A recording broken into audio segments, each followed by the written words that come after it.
Welcome to No Fugazee Podcast. I'm your host, Cooley. And I'm your co-host, Ease. We got 6 lovely ladies on the podcast tonight talking dating and relationships. Let's go.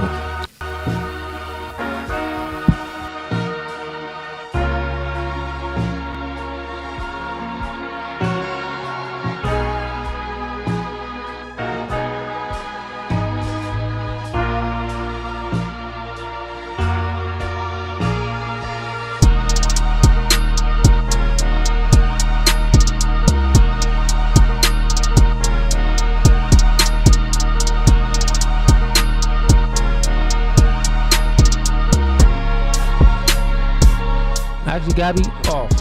You done. And you want to leave too? This is how our relationship goes. God over man, man over woman, woman over children.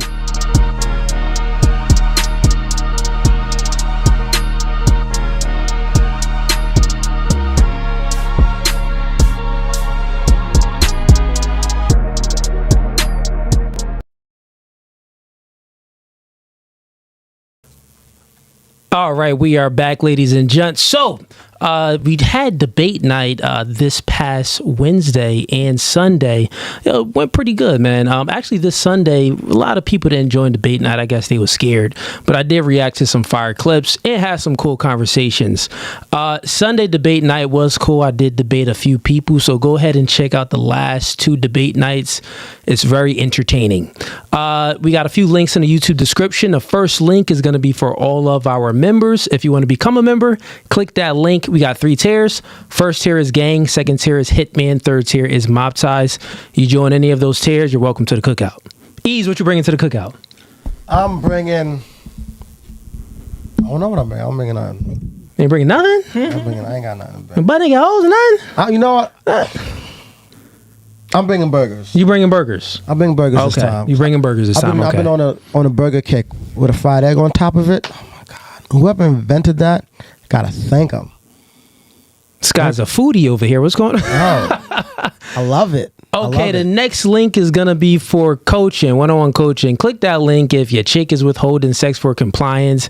If you're lazy, you're lacking in masculinity, and you don't have the ability to assert yourself and accomplish anything, click that link. I got you. I coach men on masculinity. I do dating and relationship coaching and couples coaching. Bring your girl along, too. The next link is going to be for the Clips channel. Join the Clips channel. Subscribe to the Clips channel. Then we got the Discord and all of our social media platforms. Follow me on X, man. I'm trying to grow my Twitter X account following bigger. On Facebook, I got 1 million. On Instagram, I got hundreds of thousands.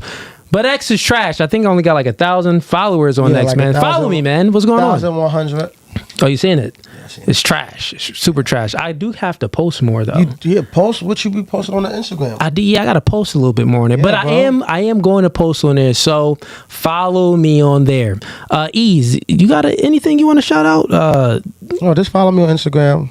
Okay. Ease to the world. I'm on Twitter. My name is Ease. Yeah. I'm on YouTube too, but I got to build that up, so don't even worry about the YouTube. But just follow me on Instagram on YouTube and Twitter for now. Ease to the world on Instagram. My name is Ease on Twitter, and yeah, that's what I got for now. Okay, cool. All right, let's get to the ladies' introductions. Who's gonna be my first victim? Hula suspect. Oh, she's shaking her head. You know what? I'm gonna do you. Yeah. Name, age, and where you from? My name is Vina. I'm 22 and I'm from Bethlehem. Vina, 22 from Bethlehem. And what do you do for a living? I work in urgent care. Energy care? Urgent care. Oh, urgent care. Yeah. Okay. Like, are you a CNA or a LPN? MA. MA, okay. And relationship status? I'm single. How long you been single for? 6 months. She like, yeah, when I break up with that nigga. All right, who broke up with who? I would say it was cordial. It was cordial. That doesn't say who broke up with who. Yeah, that doesn't. So, like, who initiated the breakup? You or him? I would say me. Okay. And why do you think you initiated it? I just feel like once you start not being consistent with like communicating and just doing girlfriend tasks, it kind of just doesn't work out.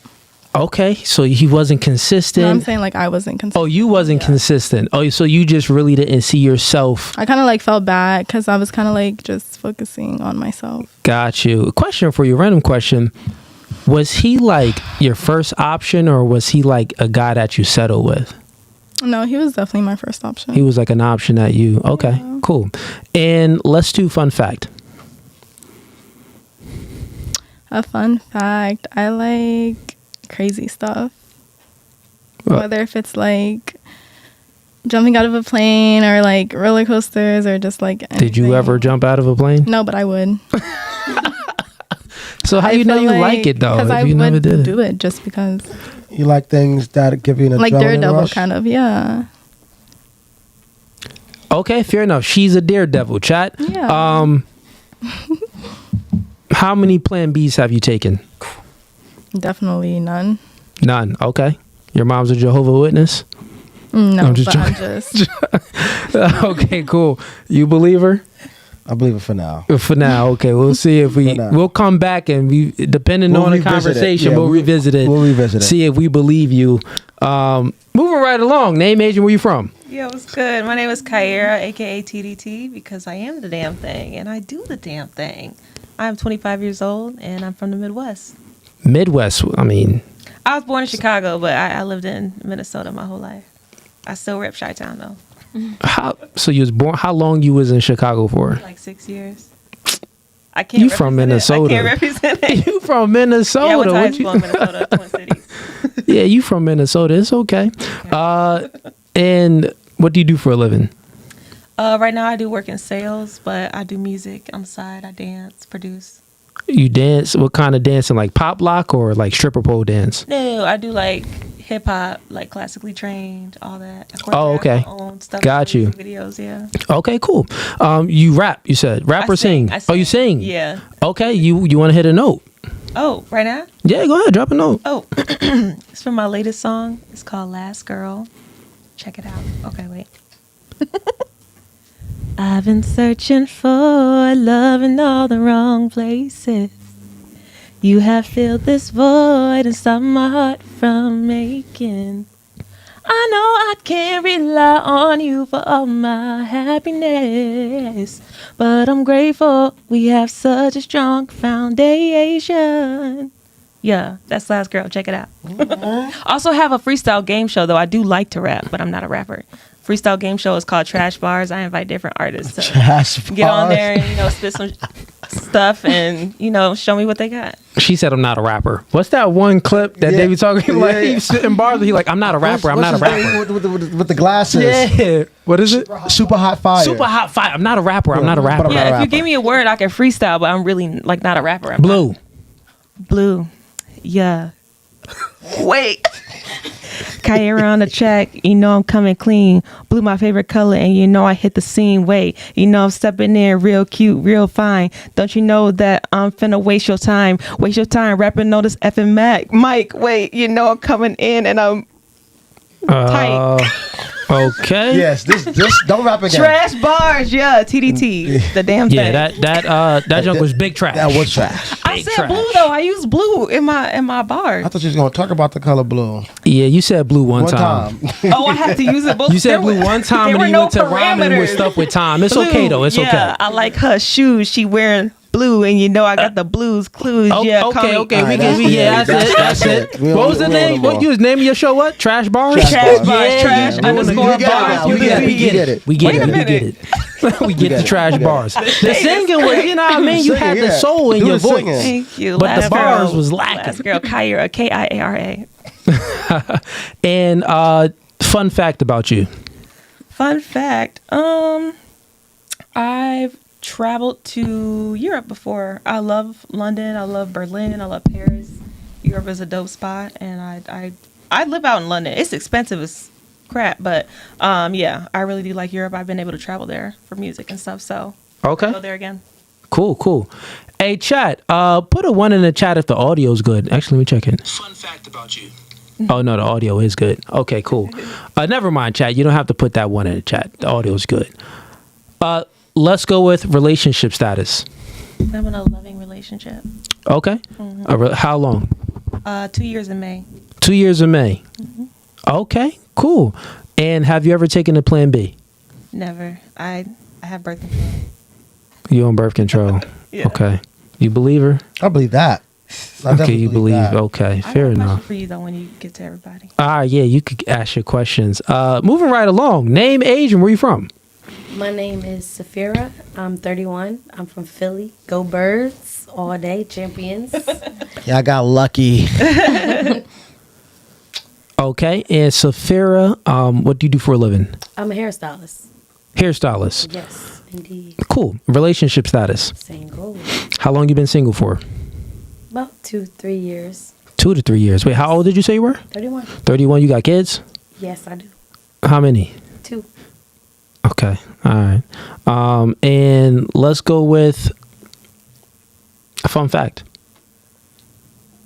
Fun facts, I'd say just very spontaneous. Love life, love. You know, love the people. That's about it. Love life, love. It's not a fun fact. That was pretty boring. That ain't that was fun at real all. boring. Yeah, that was like, what's special about you? What's something fun that, you know, someone will want to know about you? It's a dating show and you single. Something unique. Something unique. Yeah. I just like to have fun. Like, I like a vibe. Oh, You know. like what? What kind of fun? What kind of fun? Like, she was cool. She was like, I like roller coasters. I like to jump out of a plane naked. She was saying mad wild Okay, stuff. You just over here. I like fun. Okay, I like to travel. I actually faced the fear What was lately. Deep sea diving. that? Oh. You did that? Yes. Puerto What? That's Rico. only for white people. Exactly. Why'd you do that? That's the point. You know, it's just something I've never done. Exciting, something different. You know. Fair enough. All right. I guess she's pretty adventurous too. We'll see who's more of a daredevil as the show continues on Word. between y'all two. Word. How many Plan Bs you take? None. Man, somebody got to be lying. She's lying. Yeah, Only you been pregnant twice. Only have had 2 kids. That's it. actually, yeah, she got mad kids. She ain't take no Plan Bs. It might get one on this couch. You could get one on this couch. All right. Moving right along. Name, age, and where you from? I'm Teresa. I am 25 and I am from the Stroudsburg area. Okay. Teresa, 25. And what do you do for a living? I am an administrative partner in a hospital. Okay. And relationship status? I am single. Single? How long you been single for? I would say maybe like a year and a month. A year and a month. Who's counting, right? Who's counting? Okay. Year and a month. And when was, like, who broke up with who? So I broke up with him You broke up with him? Got it. And why did you break up with him? because we were together for 6 years. I found out that 3 years in, he cheated on me and didn't tell me about it. And his mother knew about it. Did you cheat back or you just broke up? We just kind of broke it up because like we moved to Georgia and the only reason I found out was because he got a lawsuit with his job with the girl that he. Oh, I see. Okay. So we would Makes probably sense. still be together if he never told me. Got you. Okay, so you pretty much just broke up with him because you found out he was cheating on you. It was more of a trust thing. Once he told me about that and he lied to me for 3 years about it, I just couldn't trust him to tell me anything anymore. Okay. So, if you can't have a relationship without trust, so. Was it just that one time he cheated? As far as I know. Got it. That's the only one you found out about, you saying? He didn't tell me how long. He didn't really go into detail about it. He just said, I'm in a lawsuit with the girl that I cheated on you with. Got it. What if, how much did he make at the time? How much money was he making when you two were together? Well, he was a division manager. Okay. So. Was he making 6 figures or under 6 figures? Just under 6. Just under 6. Now, hypothetically speaking, let's say he's making $500,000. I don't care. I didn't finish my question. You don't know what I'm gonna say. I could say he didn't cheat. All right, I'll raise the price since you quick on your toes and be honest. Don't. This podcast called No Fugazi. I got you. So be honest. Hypothetically, if he was making $1 million, and you found out a few years ago he smashed Becky, right? Would you give him a chance? No. No. 100% no. Okay. You want to press the button? Yeah, she definitely lying. Why the fuck you lying? Definitely lying. I mean, being in that relationship, I paid for everything. You want to press the button? You definitely. Come on, man. I'm not a money person. The hypergamous nature in women is undefeated, which means that we'll get into that later. But anyways, have you ever taken any Plan Bs? No, I'm on birth control. Okay. Name, age, and where you from? Hi, my name is Jay. I'm 25 and I'm from Allentown. Jay, 25 from Allentown. Handle the questions for me real quick. I need to fix this bit. Name, you said 25 from Allentown. Yeah, Relationship status? I'm talking to someone. Oh. How long y'all been talking for? About 4 months. 4 months? Yeah. Yeah. Y'all not in a relationship yet? No? It's long distance, so Long distance. How long? Like 2 hours long? no. Couple states? Yeah. Wildin'. Wait, so she in a relationship and is long distance? Long distance. What state he live in? Texas. Woo! Question for you. It's not in the touch of like How long have y'all been in a relationship for? 4 months. 4 months, so it's brand new. Yeah. And how'd y'all meet? He Oh. DM'd me on Instagram. Did y'all ever meet in person? Not yet. End the podcast, Dan. End it now. We going home. Come on, East. She ain't in no relationship. I said we were talking, but Oh, God. Hey, chat, she's single and he got hoes in Texas. You do. He got hoes. He got mad chicks in Texas, chat. Mad chicks. Hold on. Do you plan on going to Texas and visiting him? well, he's coming here in like a week. 1 week. How long you gonna be out here for? 2 weeks. 2 weeks? Question for you. Throughout this 4 months, were you faithful to him? Yeah, it's exclusive. It's exclusive? Yeah. And like when other dudes slide to your DMs, you don't pay him no attention? Let me see your phone. Go get it. Phone, bro. It's a Get easy the block. I'm joking. Okay, how long do you think this gonna last? Well, long distance relationship. Sorry to rain on your relationship, but Under a year. Under a year. Under a year? I'd give it Under a year. I give it 2 more months. 2 more months. Do you think that he's faithful to you in Texas for these 4 months? Yeah, I do. Do you consider masturbation faithful? Yeah. You do? Yeah. How is that faithful? He's only doing it with himself, so No, but he's thinking and fantasizing about another woman. You think he how do finished? you know? You think he What if he's fantasizing about you? fantasizing me? Oh, you must have sent him some. You sent him some. You nasty. You better look. You look like you was born and raised in church. Don't be saying that. Your mom gonna whoop you. I'm trying to help you out. No, Matter of fact, just tell me off camera. Just tell me off camera. okay.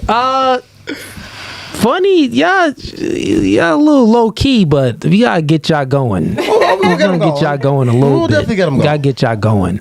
Y'all was when I got up and left. Y'all was all supposed to leave with me, but y'all ain't get the memo. Yeah, man. Like, do y'all really believe like homie faithful? Like, no. Yeah. They I being don't too. know him. Okay. We got one of these I shows. don't want to rain on the parade either. However, have y'all said I love you yet? After 4 months and y'all exclusive? No. Okay. It's still brand new. It's still brand new. It's still brand new. He's supposed to visit next week. The reason why I say For 2 under a year because he's gonna come out to see her. They're gonna have fun. Then she's gonna go out to see him, and they're gonna have fun. Yo, chat OD. And after that, This is hard until you like solidify. Yo. That's all. after that, Yo, yeah. chill, chat. Y'all gonna go to y'all all going to hell. Okay. Fun fact about you. I'm a plant girly. I own like over 50 plants. 50 plants? So you got a green thumb. That's what they call it, right? A little bit. Okay. How you know about that, bro? It's like, Just know, bro. I reads, brother. I reads. I do my Googles. God, he's a low key dork. It's like that. I am. Wait, what kind of plants you growing? A lot. Like vegetables or fruits or just regular plants? Like plants. Just regular plants. House Just plants. Yeah. Okay, and let's do. That was your fun fact. Yeah. Boring. No, I'm joking. But let's do. Have you ever taken a Plan B? One. Yeah. One. We got some. It was probably during this 4 months. Nah, I'm playing. I'm joking. I'm trying to get y'all like, yeah, come. When we play these clips, we gonna turn up. Okay. Moving right along. Name, age, and where you from? My name's Leanne. Bring the I'm mic. 24. Bring the mic Do closer. this. Look. Closer? Yeah. Okay. Bring it closer. My name's Leanne. I'm 24, and I'm from Mount Pocono, PA. 24 Mount Pocono, PA. Hold on. Let me check the audio real quick on this. One. It was probably. That was your fun fact. Yeah, audio is okay. Okay, I'm sorry. Yeah, name, age, and where you from? Okay. Leanne. My name is Leanne. I'm 24, and I'm from Mount Pocono, PA. Mount Pocono, PA. 24, and what do you do for a living? I'm a BSP, so a behavioral specialist professional. Okay. You got like a certification for that or what? Yeah, it's like I take care of like behavioral, like disabled people. Got it. What Yeah. is it, like a CNA? It's under a CNA. It's like right under. Under a CNA. Yeah. A CNA. Okay, cool. And relationship status? Single. Single. How long you been single for? Going on a year. Yeah. Okay. So 24, your last, how long was that relationship for? 6 years. 6 years. Dang. Who broke up with who? I broke up with him. Why? He cheated. He cheated. Yes. Okay. Same question. Why? Hypothetically, Oh, no. if he was a millionaire and he cheated, would you give him another chance? Yeah, I pretend it wouldn't happen. Okay, there goes some honesty. Wait, you saying that it wouldn't have happened? What wouldn't have happened? No, she said she would. The whole cheating thing, I'm going to act like it never happened. Oh, you would act like it Right, never yeah. happened. Right. Oh, okay. So money does matter, chat. Manipulation. You said money is manipulation. Well, I can manipulate him. You can manipulate him, but how? That's secretive. I'd have Okay. to do that in the moment. But how can you manipulate him if you're the one staying and he cheated, but you're staying because you're satisfied with the type of relationship he's providing you? I'm guessing because of the money. Mm-hmm. So who's really manipulating who? Well, I can use his money for other things for myself. And, start my own business and stuff with his money, get myself going. And then like plan your exit. Yeah. You mean? Oh, okay. Yeah, like 1 foot in, 1 foot out. Mm-hmm. I'm saying that's different. I'm saying like he's a millionaire. Would you stay with him? Like you're not planning full an on? exit. Yeah, full on stay. Depends on certain things. Like what? Like what? Basically, I mean, like, depending on how I'm being treated, like, if it's not like a horrible relationship, it's just a cheating, then I can stick with it. Like, there's some good, I don't even know what I could say on there, but like, like sex is good and stuff, I can stick with it. Okay. You can say whatever you want. Just if try to he's stay not, away from cuss words. If he's not disrespectful too much besides the cheating, or if you like cheated one time, I can get over Well, it. ain't no one time. Or if it's like let's multiple say like times? you just never know about it. Like he's like, yo, it's gonna be open on my end, but like you'll never know, but That's a 50-50. I don't know. 50-50. I feel like I'd really have to be in the moment to really know. Okay. Because you could say one Fair thing enough. now, but really when you're in the moment, it'd be different. Yeah, girls is like that. Ease. All right. So you broke up with him because he cheated.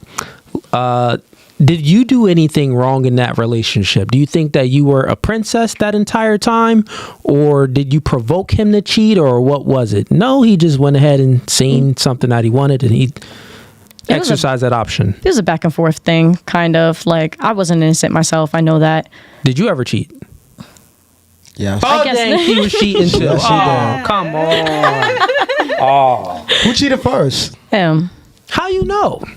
Because I know. Unfortunately, I had the proof. Oh, okay. So when you found out, was your cheating like revenge cheating? Yeah.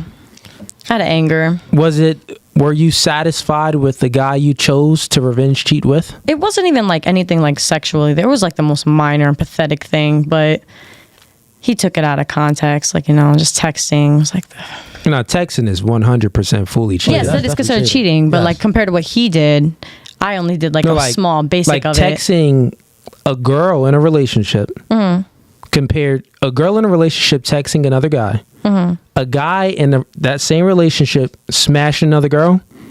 The girl texting another guy is worse. Oh, good God. I'll explain. Okay. Please. Much worse. Look, and we're going to go with this now. Cut the Much podcast. worse. Man, for real. Just... Much worse. You want to know why? Yes, I would love to know why. Cool. The reason why it's worse is because in order for you to text another man, you have to be emotionally involved to an extent with that guy that you're texting. Not only that, you got a lot of options, right? You would say so? Like a lot of guys hopping your DMs? Sure.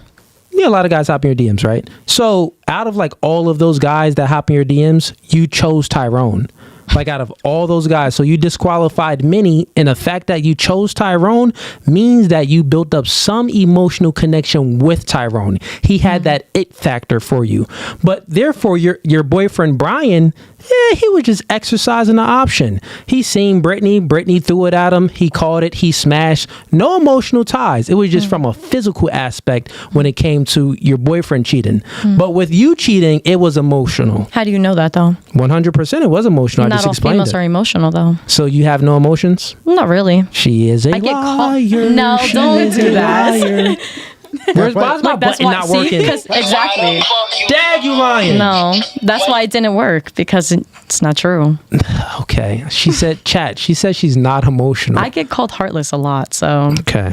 You're going to see how much. Actually, you got triggered when I just said that, when I compared the difference of you texting the guy, another guy, versus your man cheating on you. And I'm saying that you texting another guy is worse. You was just like, wait, what? No, that was an emotional reaction. Just wondered. No, not really. That wasn't emotional. I just wanted to see what your reasoning why that was. All right. Fair enough. What's up? My question is, so say a guy is just texting a girl, but then the girl smashed a guy. Which one is worse? Because guys are less emotional. Does that mean that the girls? The point that I'm making with her. I just had a good. Yeah, the point that I'm making is that men are capable of having sex with someone that they don't like. Women aren't really capable of. Like, you could text someone that you kind of really don't like, but like when I'm speaking about her and she was doing it like out of revenge, she obviously admitted that she had many options, a lot of guys in her DMs, but she chose Tyrone to give attention to. So therefore, it was something special about Tyrone. When it came to the guy and the way he cheated, it was nothing special about Brittany. Like, Brittany was just an option. Like, yeah, Brittany was just like, hey, I want you. Like, this was an option that he had, so he exercised that option. Now, it's all immoral. It's all morally wrong. But what I'm saying is, like, from the sense of like what's more damaging, like, is the love, where is the love being lost? The love wouldn't really being lost on the man's end, because a man could penetrate another woman and still love his girl. It's just something that may not like, but it's true. We're capable of it. Right.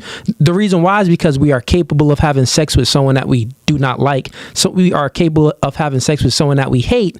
So therefore, we are capable of having sex with someone without any emotions and still maintaining the same love for our girl.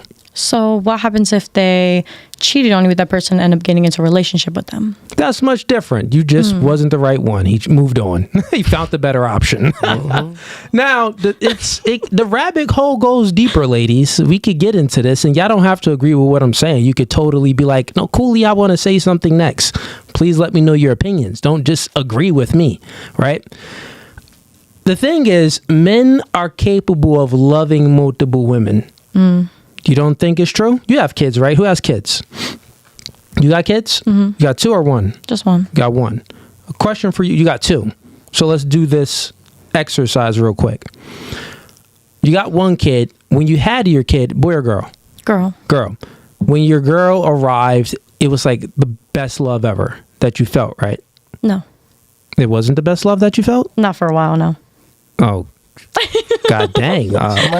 She might just be crazy, bro. Now, No, I just now is wasn't it the best love that you felt? Yes, now. I guess girls do go through that. What is it? That postpartum Is that what depression? they call it? It just, I have No. I have trouble like getting attached to people easily. So like, it was just kind of like, How you not gonna get attached to something that's yourself? You literally made a copy of yourself. because it was honestly like a baby in front of me, and I just didn't like a random baby. Yeah, that's it probably took me like time. postpartum depression, I think. Like maybe. But anyways, yeah, it is. That's you probably was definitely suffering from that. But anyways, currently now, is that like the ultimate love that you ever felt? Yeah. Now let's just think far ahead a little bit. Let's say if you get pregnant again and you have another kid, do you think the thought will appear in your head that, am I gonna love the second kid how I love my first kid? Did that thought ever come in your head or no? You gotta ask her that question. She crazy. I'm gonna ask her that question She's too. crazy. But yeah, she only had one kid. So let me go on to you. When you had your first kid, best love you ever felt, right? Right. Right.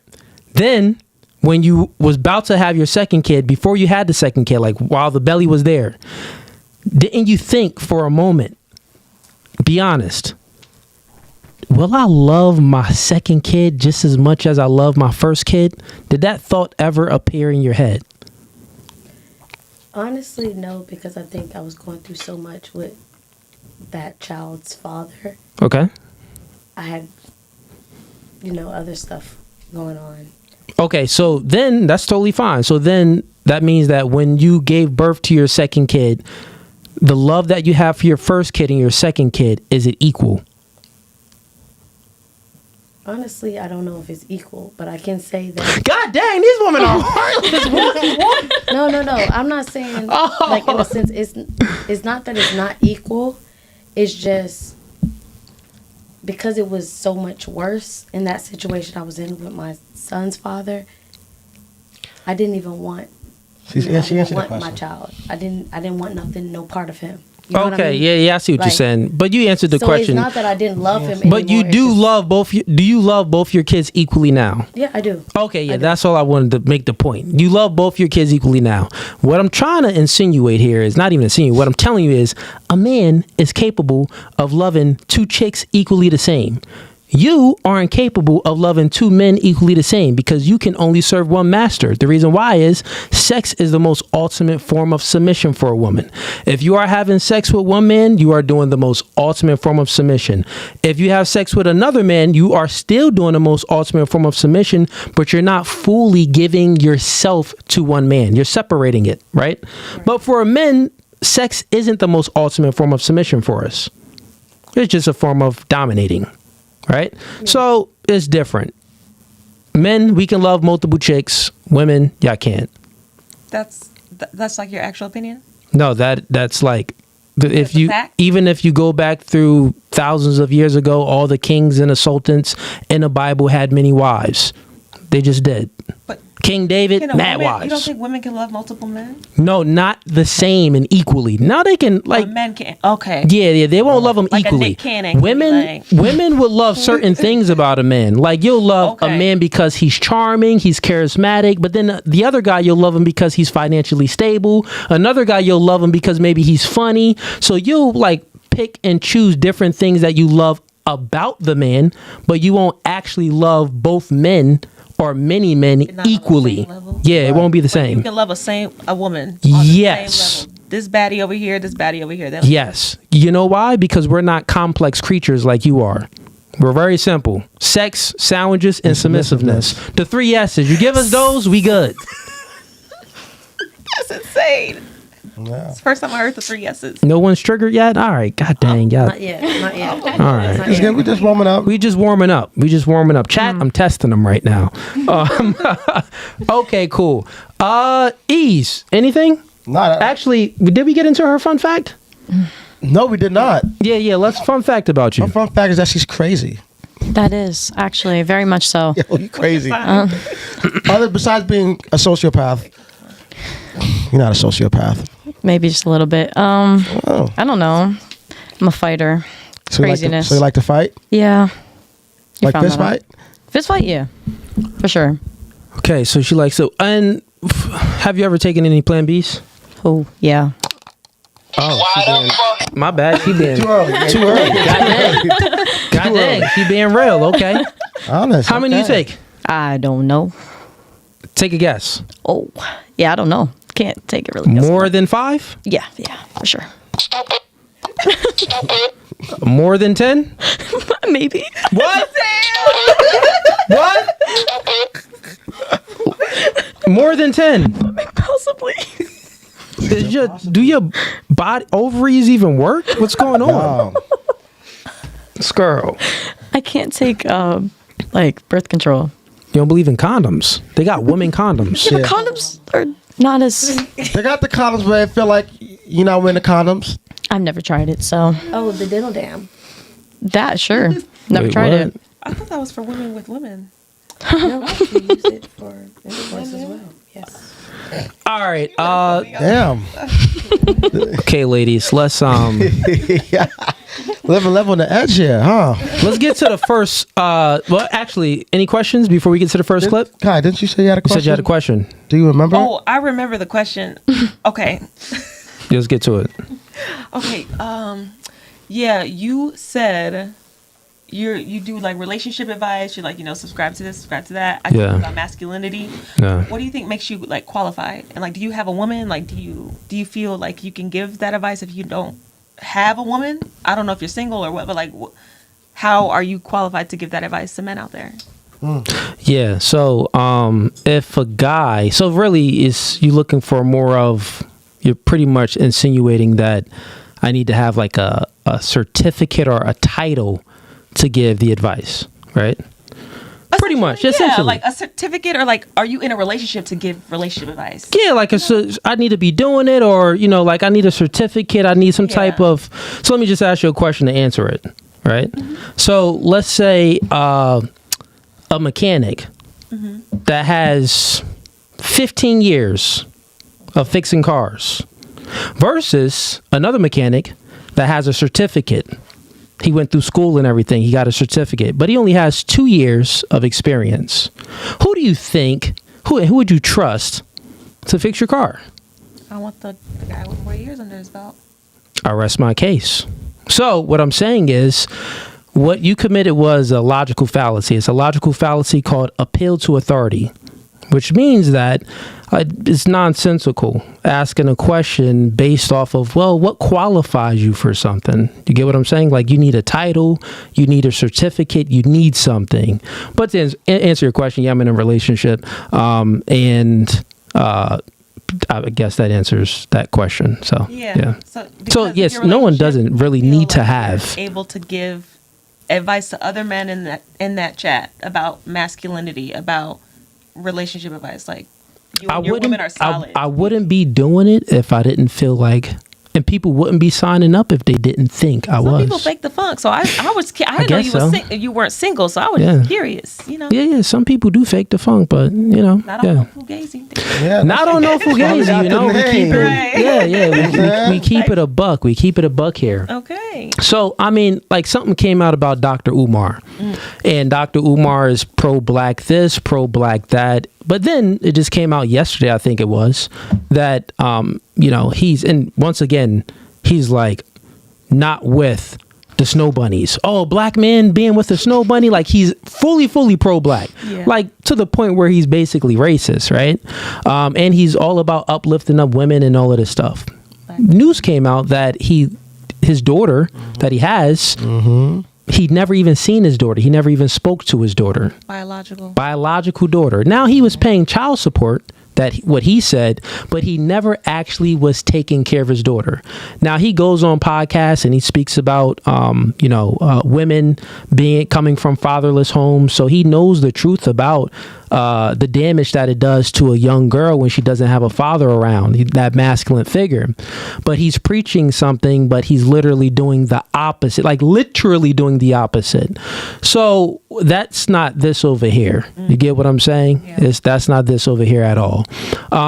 So with that being said, yeah, I'm in a relationship. Yeah, I coach men on masculinity, dating and relationships, couples coaching, media and marketing coaching, the type of things that I'm good at, I coach men about. Yeah. Period. Cool.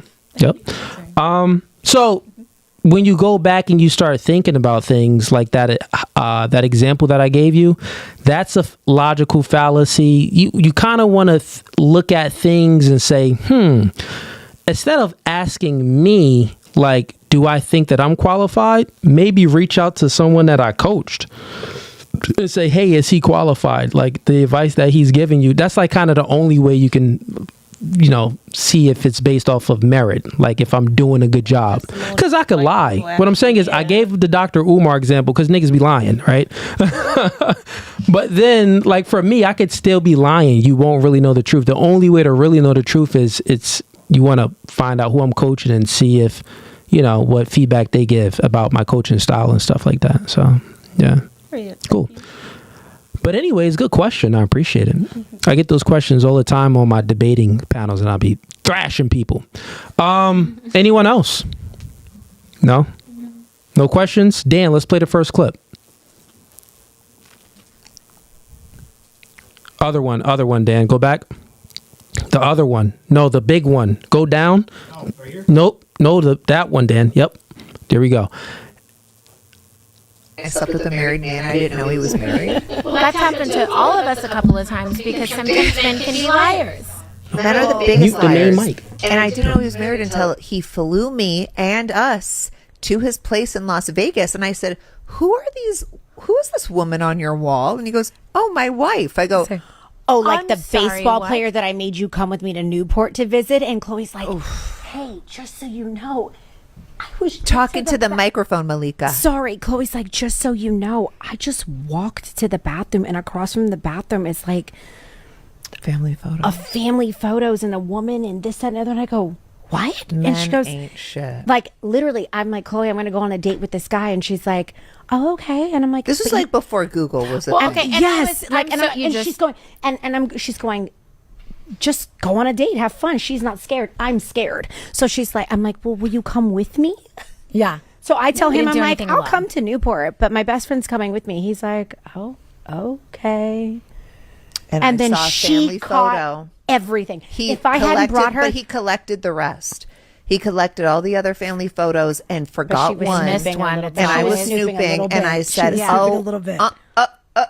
There's a family photo, just like the person but the one in Vegas. I go, who are you? I'm like looking at his walls. I'm like, who are you posing?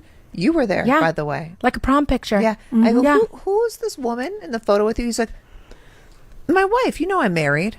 You know, because you disclosed that. Since when would I know? I remember we all left. So I think everybody has to take their kind of like.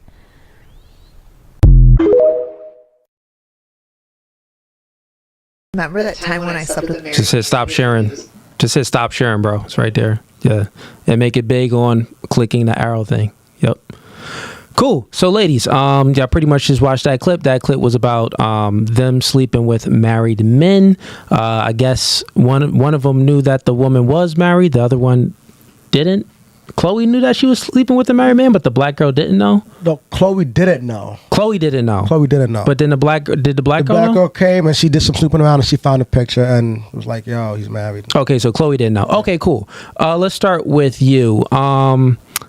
Have you ever slept with a married man? No. No. Okay. Would you? No. I'm not getting in that. That's okay. The drama. No, I'm good. Yeah, you hesitated. You hesitated. And that's why he's playing my song. She's lying because she said that she cheated on her man. She was sexing other dudes, so she'll probably sleep with a married man. Probably so. It's a high probability. Wow. I think so. No, I don't think so. See the future. Yeah, right? I guess so. Yeah. Okay. Who's a married? What's your celebrity crush? Dang. I got a couple at the moment. Okay, just we're gonna go one. with NLE Chopper at the moment. NLE Chopper. Yeah. Got it. NLE Chopper. You want NLE Chopper? That's your man's, right?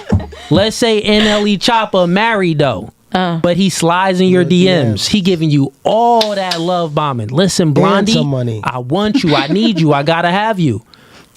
Are you going to NLE Chopper crib? I want to make myself sound good, but I guess probably. Exactly. She gonna sleep with a married man. It all depends on the quality of the married man. Yeah, She'll go ahead and take that leap.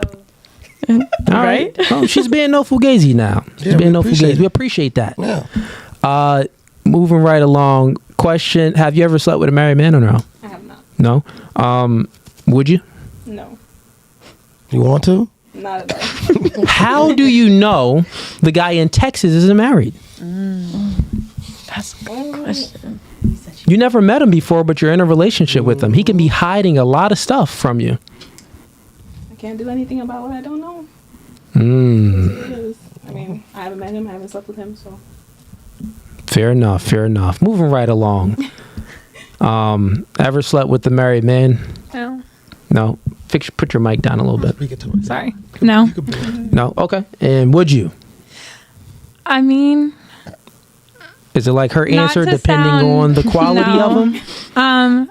I would say if they were like in the portion of like separation but not divorced, because technically they're still married but they're like wanting to get separated, so like it all depends. Like, I mean, if he's not in love with his relationship and he is literally not living with them, so like they're separated but they're not fully divorced yet, yeah. So you'll basically sleep with the sleep with the guy that has a girlfriend. No. What? You just said that they're He is separated. taken that way. Now, if he's married but he's not with her, if there's really no relationship other than that piece of paper, then yeah. But Okay, I see what you're saying. If there's still an emotional connection, no.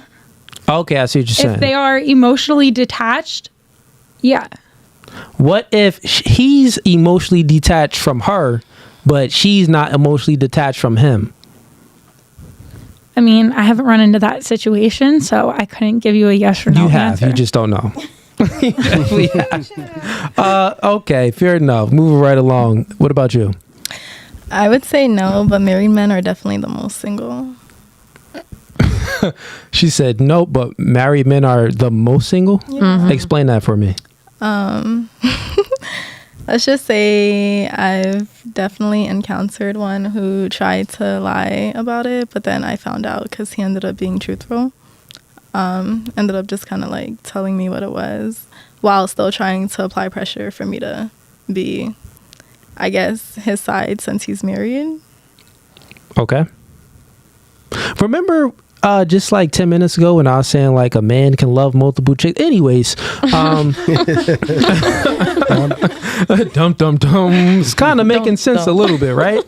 Let's move it right along to you. No, never slept with a married man. I've communicated with him, but never Whore. Oh, no, I'm joking. Why was y'all communicating? Communicating for what?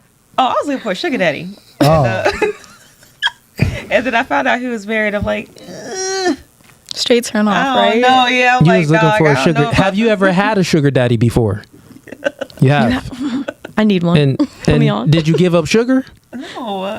Wait, what? That's the damn They button. exist. Press They the button. exist. Why the fuck you lying? Why you always lying? No, good and well. Have you, You was giving up that sugar. have you heard of there's like pay pigs and there's some men that just want companionship. You know, You was giving up text sugar. them, FaceTime. You know, No. They want more than that. They just don't have the ability to garner that from the woman, so they use their money. They become a customer to the woman, but they do want more. They want to sleep with you. Don't believe a man just cares about your personality. You ain't that special. None of you ladies are. Facts. Wait a minute. Yeah, you're not that special, to be I was honest. special since I was a baby. That's the only person that's gonna say you special. My man said I'm special too. That nigga lying. He ain't that special. Wait, we need to take a break. Look, you know about post-nut clarity. After post-nut clarity, get off of me. Niggas don't want to be around you. You don't treat your girl like that, though. I know for a fact you don't. What you talking about? You don't have you're not special with your girl. No chicks is special. I've been called Girl, not special, but not Only my daughter. But once she get with another nigga and she married, I'm joking. I'm I joking. want to know your real opinion. I'm joking. This is jokes, man. This is jokes. Okay. So, show of hands real quick. I'm joking, ladies, but show of hands. Who had a sugar daddy before? 2. Must be. Okay. You had one? Yeah, technically. Okay. And who was giving up sugar? Press the damn button. You wasn't giving up no sugar. No, that's why I stopped. Men are easy. That's why I didn't want to continue. Because I feel like I gotta have, for me, I gotta have a sexual attraction to you to want to do anything. And if I don't have that, I'm not giving up the nookie at all. Got you. So you were essentially just garnering resources from the man, but not giving him what he wanted. Did you give him a kiss? I can say I knew. No, I can say without a doubt, I knew it was something, because a man is only going to do but so much before he wants something. Move your mic out close. Of it. Before he wants something out of it. I know that for a fact. So I knew it was a matter of time before he would have wanted something more than what I was willing to give. Okay. And he did. Got it. So let's just make it make sense. You were garnering resources from the man. Yeah. So you were getting what you wanted from the man, but the man wasn't getting what he wanted from you. Correct. Got it. Same with you? Yeah. Same with you? Okay, cool. Do you think that's fair? Yeah. Honestly, no. You think it's fair? Okay. No, so I mean, be honest. I can't say no. Okay, you don't think it's fair. Do you think it's fair? You know what you sign up for. I don't make any promises. Okay. Now let's just reverse it for you two ladies that think it's fair. So let's just make it make sense. You been with men where you was getting his resources, so you were getting what you wanted, but he wasn't getting what he wanted from you. Let's reverse it. Any of you ladies ever been in a situation with a man, but you wanted something more, but he was only giving you dick, but you wanted more than just dick? Absolutely. Yeah? Mm-hmm. Yeah? Yeah. It's called a situation. Do you think that was fair? Because essentially, he was getting what he wanted, but you wasn't getting what you wanted. I didn't think it was fair. I was butthurt. You didn't think it was fair. Okay, what about you? I just take it as it is what it is. Okay, but like, do you think it was fair or not fair? I mean, like, you wasn't getting getting what you wanted, so yeah. I mean, yeah. I guess it wasn't really fair, but okay. Now, ladies, pay attention. You see the double standard. When it's okay for you to go out there and use a guy for the things that you want, right? To get his money, to have a sugar daddy, and just use him for money, but never give him sex. You think that that's okay, and you don't think it's unfair. But on the flip side, when a guy has you in sex zone and he's smashing that cookie, but he's not giving you a relationship, you say, oh, it's unfair. But let's think about the guys that you took money from, but you didn't actually have genuine intentions with. No? Okay, fair enough. Fair enough. Just both ways, though. So screw it. I just want y'all to soak that in. Exactly. I just want y'all to soak that. It cancels out. It doesn't cancel out, because what I'm saying is, for yourself, you're selfish is what I'm saying. That's okay. You only want to do for self. So if you don't get the things that you want for self, it's unfair. But when you don't really have empathy for the person on the other side, when it came to the sugar daddy, because you could have said it was unfair, like she said it was unfair. She knew. She was like, yeah, I was taking money from the man, but that was unfair. That was like, it wasn't right to do. Okay. Y'all learning something? All right, never mind. I've been known this, but it doesn't mean that. Yeah, these chicks like, Cooley, I don't care. If I see another man that want to give me money, I'm taking his money too. Whatever. Okay, fair enough. Let's go with, okay, we got a few super chats in here. Did we go around the whole panel with that clip? I think we did. Yeah, we did. Let me get to super chats real quick. We got Yo Boy Lames is in $10. What's up, Cooley? Round 2. You look like you bit the boom out of the boom. Samuel Jackson, boy, you sleep under a dark cloud every night with your eyes. Hey man, but for real, keep doing what you're doing. Yo boy, I want everyone to go to the stream. On Wednesday, I was cooking Yo Boy Lane. We had a whole roast session. I was cooking Yo Boy Lame. You funny, Yo Boy Lame. I appreciate the support. But I already cooked you, bro. You already lost the rank session. You got cooked, homie. But I guess decent jokes. I think the best one was owl eyes. I do got big eyes, so that was the best one. The other ones was trash, Low Boy Lame. Trash. We got, who else we got in here? I told you, ladies, they be making fun of us too. We got Tim M. He does a member for 10 months. Yo, shout out to you, man. He said, what's up? I'm back finally, done with infantry. I don't know what OSUT, I don't know what that stands for. And at my duty station, okay, he's done, pretty much he's in the military. Duty station, major shout outs to the crew. Yo, shout out to you, Tim, man. Shout out to you. Welcome back, bro. Welcome back. Word. Okay, let's get to the ladies. Any questions? No? And if y'all have anything y'all want to speak about, questions y'all want to ask the other ladies, don't hesitate. But let's get to the next clip.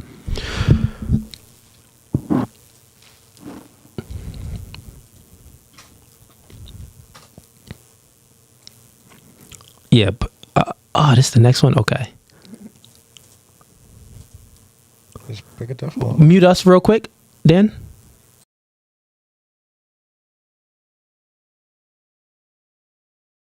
An attractive man, and y'all had a good conversation. Anywho, black bitches in the way. Hey, what's the questions? What's your name? I'm Key. And you? I'm ready. Why do you think it's appropriate to just run up in our interview mid-conversation? I ain't gonna lie, they white and I don't give a fuck. A whole page me. I never gave a fuck. Are you just looking for attention? No, never. I never gave a fuck. We want to be fun and come up in the video. But if I'm in the middle of a conversation with two people, I'm sorry, y'all. He feel disrespect down Did you have a problem with it? What? So what's the problem now? What's the problem now? We are girls. We are girls, aren't we? Anywho, what's next? So if you met in a Got it. You know what we're going to do? It is an audio issue with this mic here and that mic. Let's go ahead and remove this one. And I'm going to have you two share a mic. I hate doing it. But Are we still muted? yeah.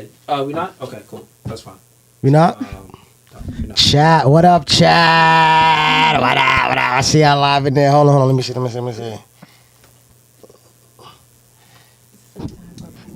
Yeah, man, I'm gonna speak. Let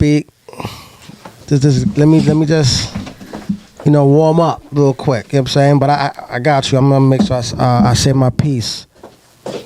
Yo, chat, I love the chat. I really do love the chat, even though they be talking crap sometimes. But I love every single one of y'all. Yeah. You good on that one. Cool. I'm gonna load up the next one.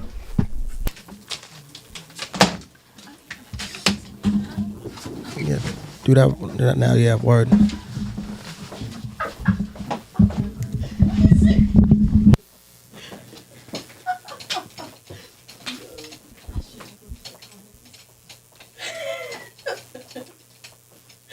Ease, talk to the chat.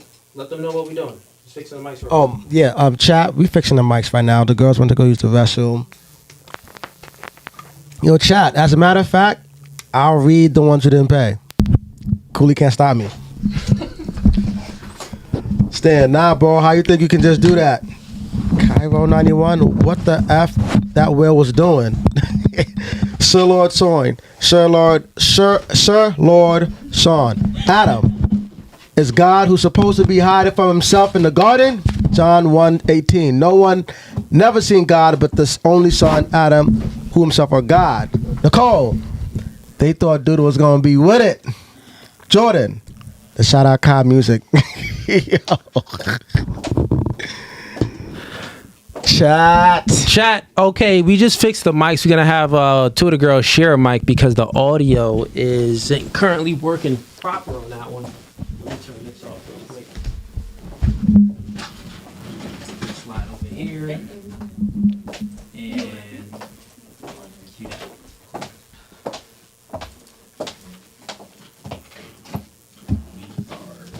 Yeah, we're good.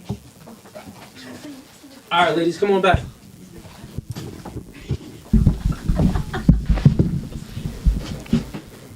Ladies, trying to run a show. Let's go. We're gonna keep that in that cord in the middle, and you're gonna share with her. And put the camera over here real quick. Okay, let me see.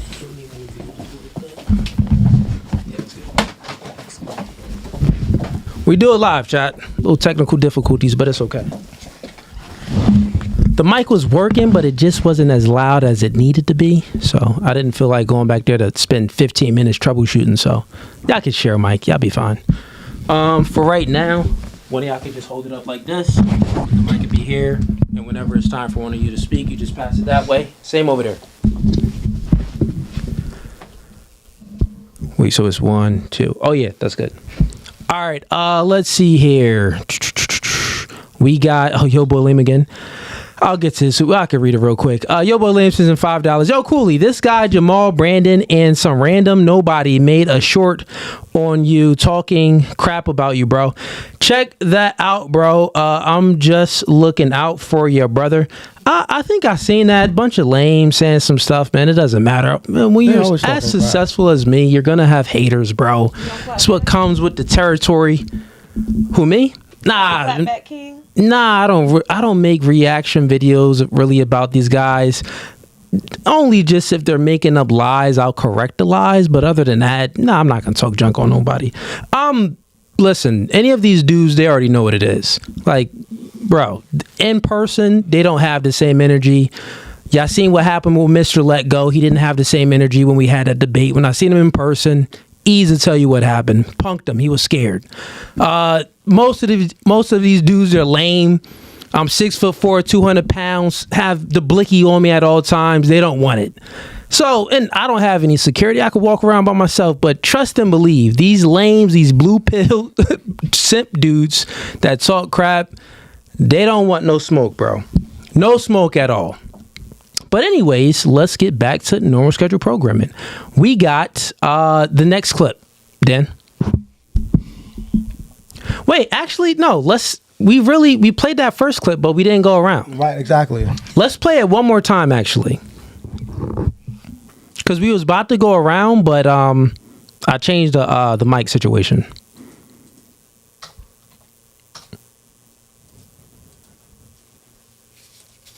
Let's do it one more time so it's fresh. My bad, chat. Nope, other one, Dan.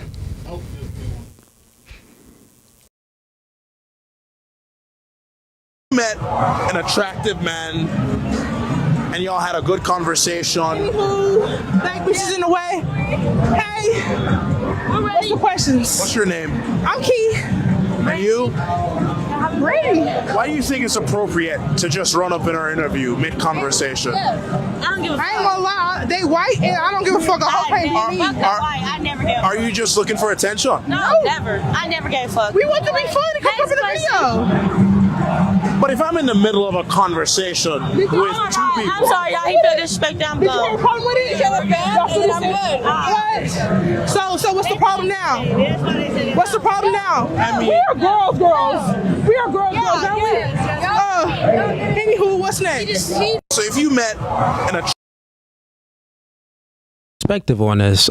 So what you just witnessed was a guy trying to do an interview with some ladies, and then some other girls came in and bombarded the interview, and he said, yo, you just gonna come in the video? He's like, they white anyway. So pretty much the girls did it because they were white. So let's start with the white girl first. How did that make you feel that your own people was...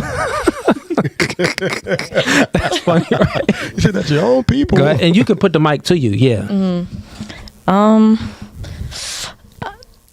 I mean, personally, in my opinion, what if that happened to you? I would have handled the situation differently. Okay, so what would you have done differently? I would have addressed them. The girls? Yeah. That weighed 200 pounds more than you? That don't matter to me. Oh, you with all the smoke? That's you fine. You from Nope? No, but I still would have addressed them about it. Okay. Politely, like, hey, I'm Becky. I'm just wondering if it's no, how, or you would have been like, listen, girls. Basic. I mean, I have a really aggressive tone in general, so no matter, even if I tried saying it nice, they probably would have taken it rudely, but okay, I still would address them on the situation, excuse me, I was just, in the middle of this video, so y'all can wait your turn, but. Okay, so you would address them like that. Yeah. Do you think what they did was like appropriate? Give me your feelings on what they did. No, it was disrespectful, obviously, because they just did it on purpose. So if they wanted to do it on purpose, like the reasoning for it was, like they said, because they're white. Like she's like, well, they white anyway. Like, what about that reasoning behind it? That don't bother me. I don't really care about that. Yeah. I still just would address them in situation, put them in their place personally. Like, that's not the appropriate thing to do. So y'all can wait your turn. Okay, fair enough. Let me get your perspective. I feel like regardless of weight, of race, it was very disrespectful. You don't just interrupt people when they're trying to do something, especially when you weren't invited. Like, just don't do that. If you were in the white girl's shoes and some white girls came and was like, let me just interrupt this, and because they niggas anyway. What would you have done, and how would you have felt? I would have just definitely clocked them. Like, what do you mean by that? I like that answer. Okay. Like, what do you mean?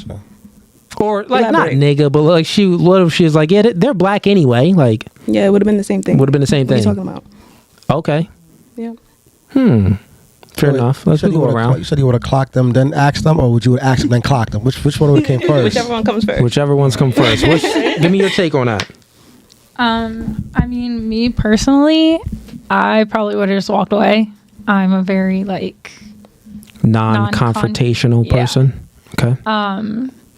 I think that pretty much race shouldn't be an issue with anything. I am all about equality and things like that. So the way that they came up and just said, "Oh, they're white," that to me was just okay, my time to step back, just walk away, and just not even try to do anything. Now, 2 questions for you real quick. When we reverse the hypothetical, which was more of an issue? Like if we reverse it, so hypothetically, would race have been more of the issue, or their inappropriate behavior been more of an issue? Like, say if white girls came, let's just change the situation. You doing a video, some white girls come excuse me, and then the guy's like, wait, you're just gonna bombard in the video, and then the white girls respond they just black anyway. Mm-hmm. What would been at the top of your priority of how you felt? Them being inappropriate in their behavior, or them being racist? Definitely the racism. Okay. Same question to you. Now, we don't got to do the hypothetical. We can go with the real situation. In that scenario, what's top priority in those black girls' behavior? Was it the fact that they was ew, those just white girls anyway? Or was it the fact that they were rude and inappropriate? I feel like the first thing would have been just them being disrespectful. Okay. I mean, I really don't care if they call me the white girls in front of me. It don't matter. I mean, I can show them differently, but other than that, I don't really care. They can say whatever. Don't bother me. Take notes. Take notes. What I'm doing here. Take notes. Okay. And I guess you already said yours, but I just wanted to get that perspective over there between the white girl and the black girl and the differences. Moving right along with you, what's your perspective of the video? I feel like it was staged. I feel like it was fake. I feel like sometimes these YouTubers kind of just do stuff to go viral, and that's what that situation was, only because of the way they were presenting themselves, the way they looked. I feel like he just found the opportunity and he took it. Okay. So it definitely could have been staged. I don't know. But let's just say it is real. Could you see black girls acting like that in real life? Or any type of girls? Could you see that type of behavior from women? I feel is there a possibility? Yeah. Are the chances high? No, only because they seen that he was recording. They didn't really look too good. I feel like African American girls are very big on their appearance when it comes to the public eye. Me personally, I wouldn't want to be on camera if I'm not looking my best. So everyone's preference is different for sure. What if that was just their best? And they got to work on that. Man, it looked I'm be honest, that looked like that was just their best. It kind of was giving city, they were in the public. I don't know if it was like boardwalk or like Miami vibes. I don't know. Same. He's in that guy is, shout out to him. He's in Miami, and he does these type of interviews all the time. That could have been staged. I don't know the guy personally, but if it wasn't staged, okay, you gave me your perspective. In regards to the race, what's your nationality? You black? I'm West African. You West African. Okay. All right. So, I mean, let's just go around. We got there. I went in on this panel with it. Let's get your perspective. You could pass her the mic. Yeah, I didn't like the video. And they were very contradictory. They're like, oh, they white girls, but then they were like, we're girls. Are you a girls girl if you already like interrupting they stuff and doing the most? Like, I didn't like it. It rubbed me the wrong way. And so, yeah. All right. So what if someone did that to you? What you doing? Yeah. They black girls. I'd like to think I would get active, but I might be like her and just like step away. Like, I don't have the time for it. Because I don't have time for ignorance. But there's a part of me that's like, oh, I should hit her. But I really, there's no violence in me though. For real. I stopped fighting in middle school. So it's like, yeah. You won your last fight?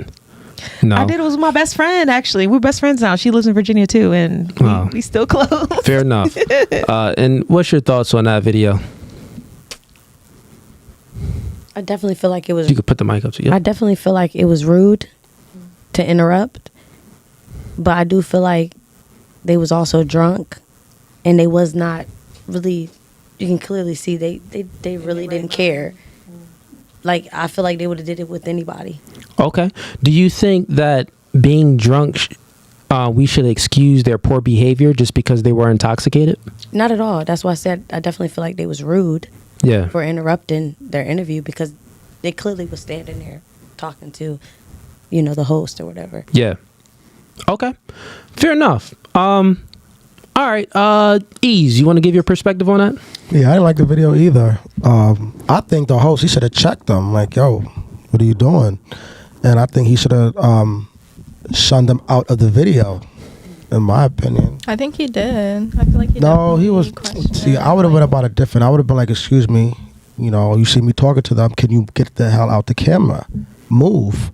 I would not ask any questions or whatever. I would just straight up told me, move. I'm talking to such and such. Get out the camera now. You know what I'm saying? And they would have felt my energy. I didn't like that at all. Whether it was white, black, it doesn't matter the race. If I'm, interviewing someone and you rudely interrupt just like that for whatever reason, it's gonna piss me off. I don't even like when people cut me off during the podcast. So I'll wait till everybody finish. You know what I'm saying? But yeah, that's my take on it. Okay. I'm going to go back to you two. So you two you had different perspectives and different opinions. And from my observation of your different opinions, it seems that, what's your name again? Leanne. I'm sorry, Leanne. Leanne. Yeah. It seems like Leanne, she has a perspective that is void of a victim mindset. So even when we reversed the hypothetical, and if it was black girls that came into the space and a black girl said, she's just a white girl anyway, Leanne, she was able to not fall into the victim mindset and think like, oh wow, like you're racist and this is, it's affecting me due to XYZ history that, let's say if everything was reversed, that white people went through, right? She's not even looking at that. Do I have that correct? Yeah. Like you're just looking at it like, they were rude, they were inappropriate. That's the behavior. Whatever they want to call me as far as, white girl and stuff like that. The point is that you're still rude and it's inappropriate behavior. It has nothing to do with race or anything like that. Meanwhile, your observation of it was much different. And it's much different because in real time, black people do have a history. And that history involves slavery and stuff like that. And with that you was never a slave at all. Not even your grandmother was a slave. Probably if we go with great-great-grandmother, most likely a slave, right? But you were never a slave. You were never a victim yourself. That's the truth. of it when it comes to the history of slavery. Now, you can say that, well, my circumstances of where I'm at now could be affected because my grandparents didn't have the same equal opportunities as the white people grandparents and stuff like that back then. So, you know, right now I had my starting place on how I started wasn't at the same with white people. You can make that argument, but then you could also make the argument where there was many white people that in America that didn't have any slaves at all, and they were poor. Like the Southerners, the trailer park people. I mean, they're very broke as well, just like the blacks and the ghettos and stuff like that. They were black ghettos, but there were white ghettos too.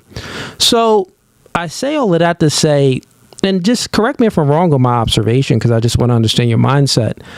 The way you thought about it and what provoked a response out of you was based off of race rather than the inappropriate and rude behavior. Now, it was inappropriate and rude, but that race stood out more, correct?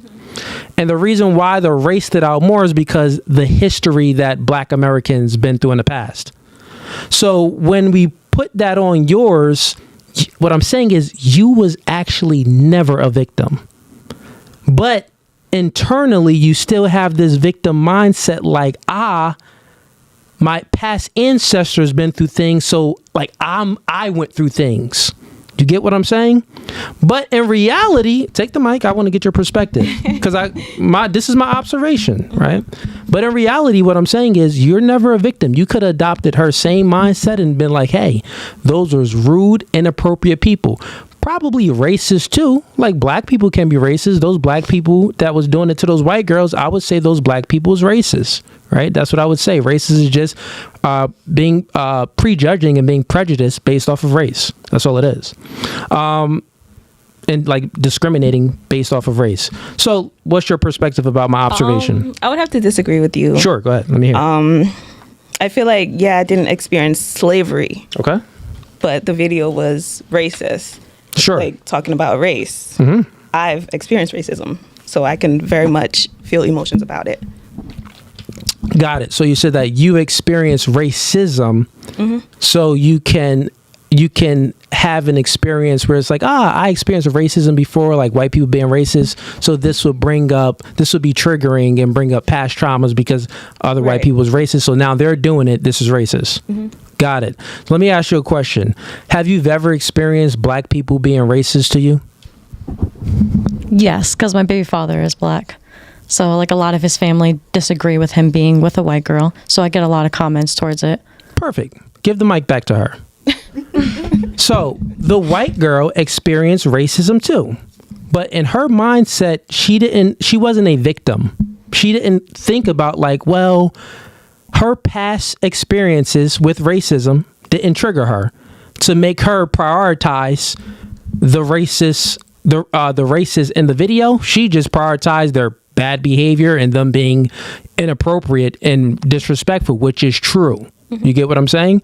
But yours was more triggered by the whole race thing, which then it created this, like what I'm trying to get at is why are you a victim? Why do you have this victim mindset and where do you think it came from? Because we just extrapolated to here. You do have the victim mindset. She doesn't. I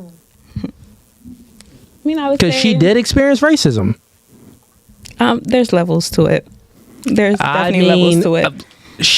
Her boyfriend and their parents being racist to her, that's a huge level. That's very different from if she and I have the same credentials, go for a job, and she gets picked above me. There's levels.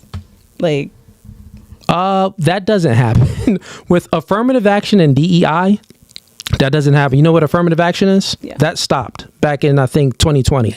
But now they've been pushing DEI, diversity, equity, and inclusion, right? So with affirmative action, jobs, companies, big companies are actually incentivized.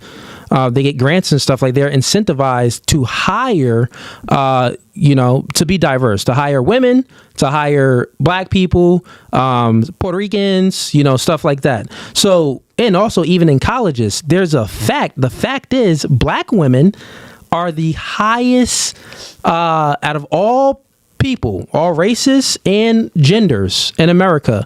Black people are the highest educated. They have the most degrees. You know why?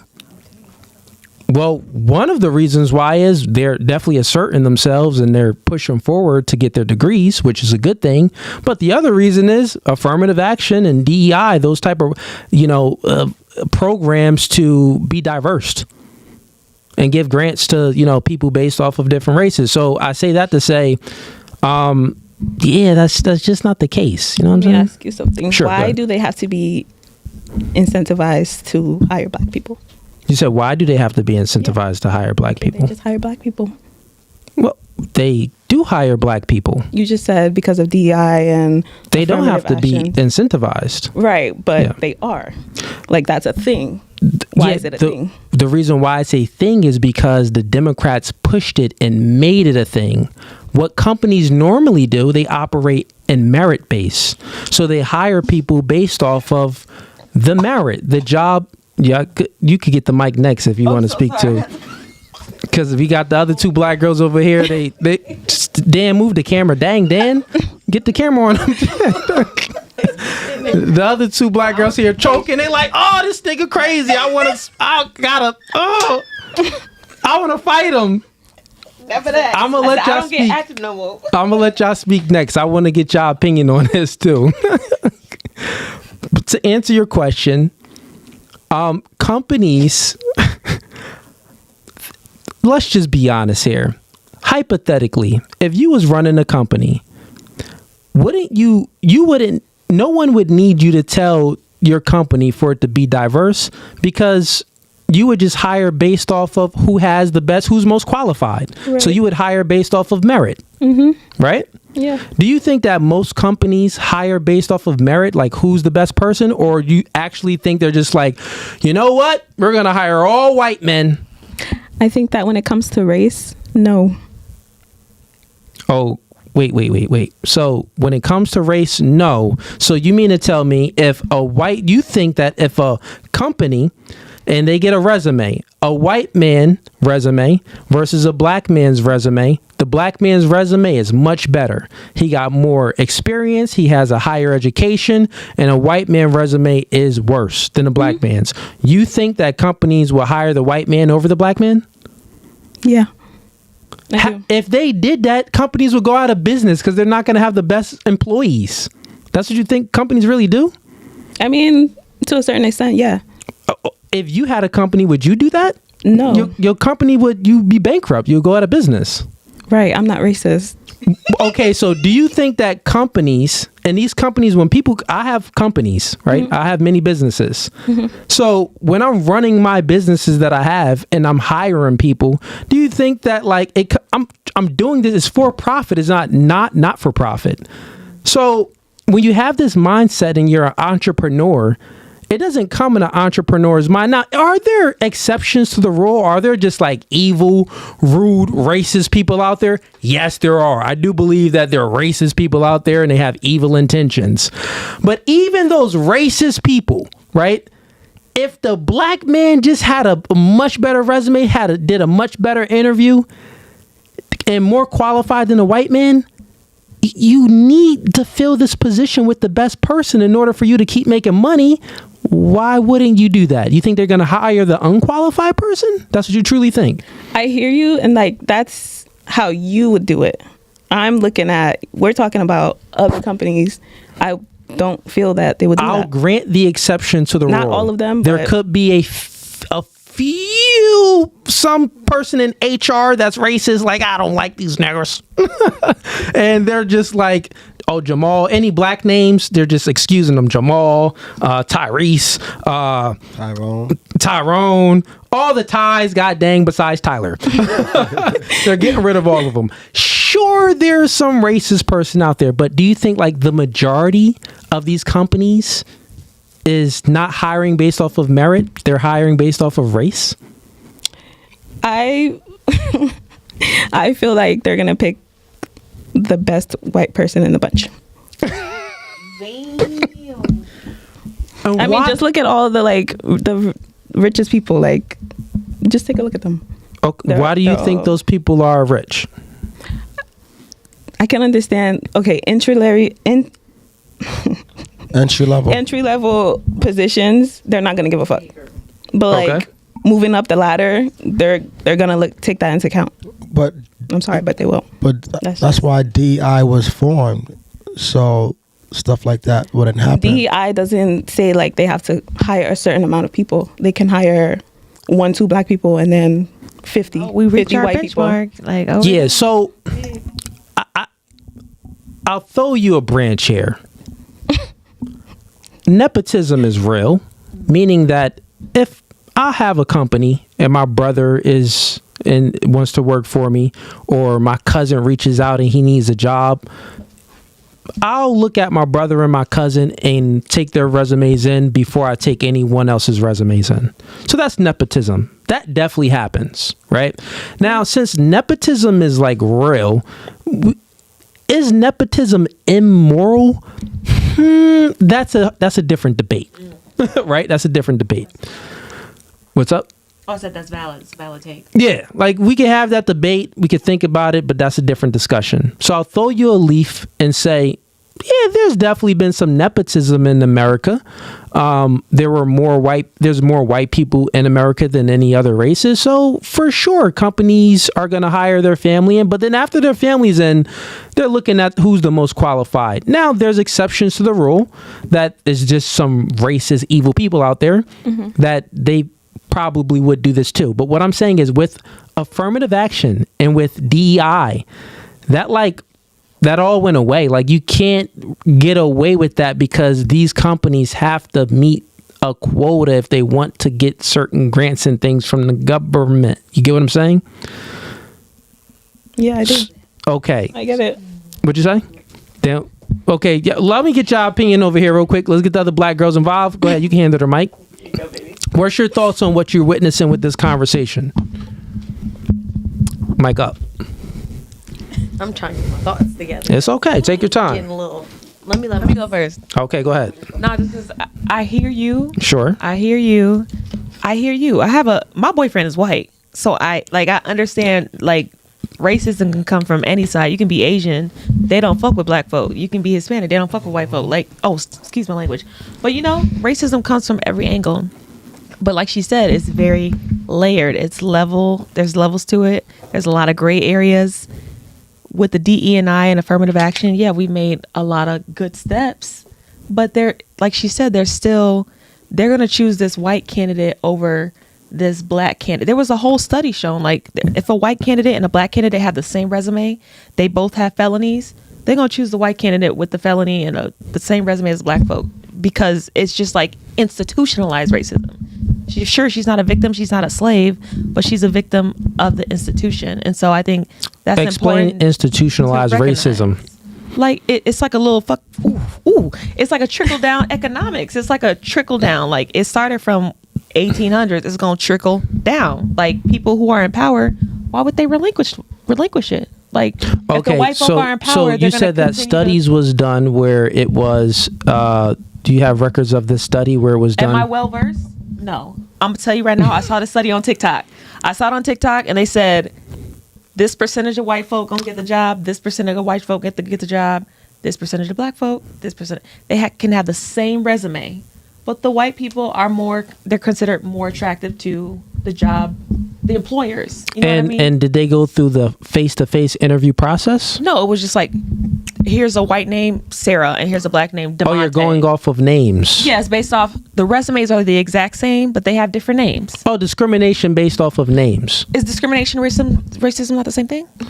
No, well, I mean, you're discriminating based off of name because maybe you're thinking this name and their ethnicity is different than yours. It can be considered still racism to a degree where you're discriminating based off of race.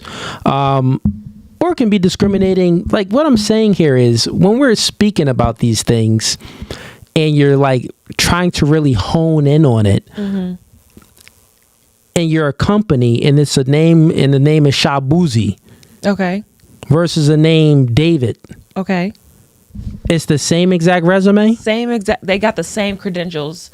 Extracurriculars, 4.0 GPA, both went to college. It's replicated. We got to just be honest. Replicated. What name more easier to pronounce? Why does that? It's just human nature, bro. Like you ain't even gotta like. Y'all got the same skill set. What I'm saying is, you ain't even really gotta put like ethnicity in it. You could put like human minds is like we're very simple creatures. We'll be like, nigga, we always take the easiest path to success. So if this name just looked like an easier name and customers can say this name and this name can be said to other customers, is like, well, you kind of won off the name. So it really it's not what I'm saying. I'll grant it to you and say I can see how it can be a side of racism with the name because they can insinuate and think that it's a black name or an Indian name. But then the other thing is, right? They cannot even be racist, and that HR person that's looking at the application can just be like, Katie is much easier than Chardonnay. What? Like Sade, like let's just go with Katie. Same resume, it's simple. We got 4 Katies, get the 5th Katie in. Get what I'm saying? It could be something like that. What I'm saying is, with the black mind, we don't always have to assume that is racism, because anytime you're always assuming things, you become a victim of. You create this victim mindset. I can agree with that. Yeah. Like, yeah, for sure. Go ahead. Yeah. No, I was gonna say I like to joke, be like, if something doesn't go my way, I'm like, oh, it's because I'm black. But that's a joke. There are people for real that be like, this didn't happen for me because of the color of my skin, and it's like sometimes you gotta look. Listen, internal. I make jokes like that too. Yeah, you gotta look internal and be like, maybe this just wasn't the right fit. Listen, for you. I mispronounce words. I'll be like, man, I'm from the hood. I mispronounce words. It happens. There's a middle ground. That's all I'm saying. Yeah. He was coming hard, and it's like she got a point. It's institutionalized. Is she a slave? No. Can she go apply for some jobs? No, yes, the point was made clearly where she said that the reason why with that video, she's saying that what she took out of the video was more of racism. The other girl took out of the video was more of those girls of disrespectful, right? Bad decorum. Those girls are disrespectful, rude, and inappropriate. And then when we peeled the layer back, I said, well, why do you think that you looked at race? Why did you take out like racism from it? Because she said, I experienced racism. I asked the white girl, have you experienced racism? Yeah, I've experienced racism too. But they both took out two different things from it. One has a victim mindset. The other one is void of a victim mindset. So I just wanted to understand why she has this victimhood. Like, why are you looking at everything as racist? Think about it, right? It's like if I say the color, like, let's just do a thought exercise real quick, how simple things are, right?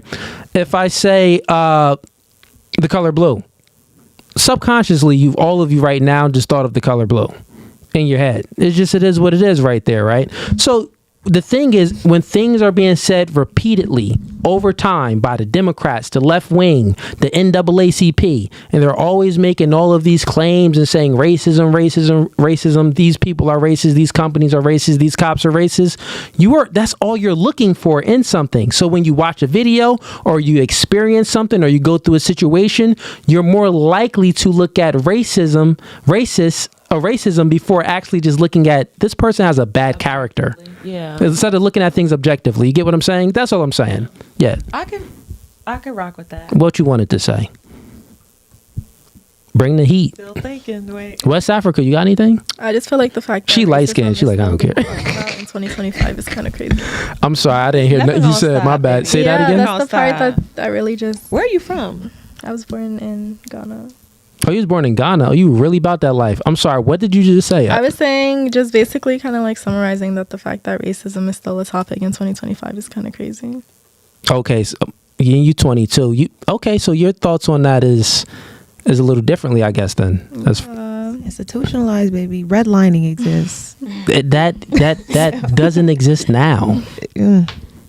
Yeah, that's a naive take. Wait, you think that redlining? You think that redlining exists currently today and it's legal? You think people don't do things that are illegal? Okay, so redlining that stopped, I believe. Correct me if I'm wrong, chat, but somewhere in the 80s or 90s it fully stopped, and I think 80s, but that, you know what redlining was about, right? Now, if that happened now, that would be easily discovered. you can easily find out that these banks are giving more people to on this side of the state rather than this side of the state, and it's based off of the neighborhoods and stuff like that. You get what I'm saying? So no, redlining isn't happening. That's illegal. People take drugs, right? Do people take drugs? People take like cocaine. I know where she's going with this. No, I'm just saying people can do stuff that's bad and it's illegal. Like I hear you, it was outlawed in this time, but like yeah, but what I'm saying is acknowledge the fact like people like are shitty people. Sometimes. Yeah, they can be. Redlining is different. It wasn't with the people. It was like the government at that time was given, like they knew about it and it was just kind of, putting a blind eye to it. Right.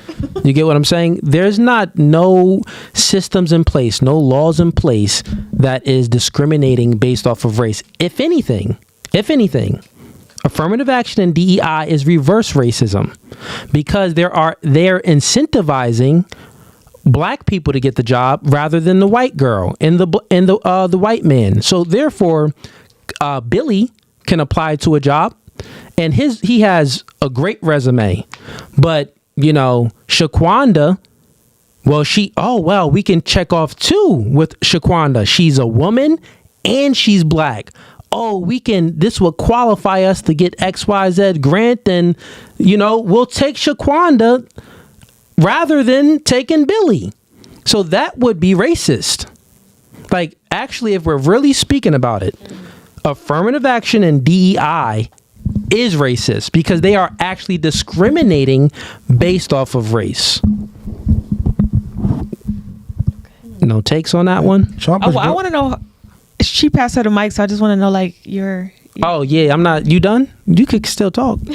Because we like, chilling.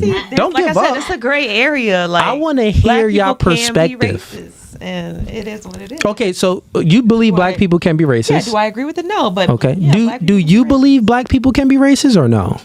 Give her the mic, hurry up. White girl, give her the mic. Goddamn.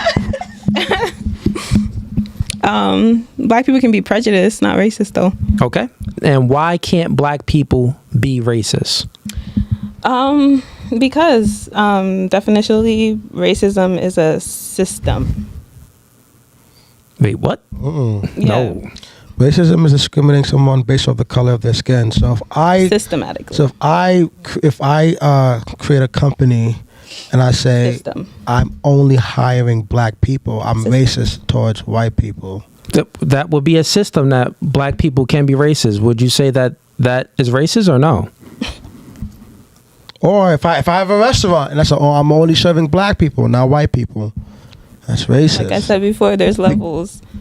So would you say like black-owned restaurants or businesses or whatever that have these employees or that have like only black employees are racist? No, because they're not saying that. No, she would be saying that. The thing is, though, he's not saying that. That wouldn't really happen. It's more likely to happen in a white establishment than a black establishment. No. Do you know what the Hebrew Israelites are? I debate them probably once a week.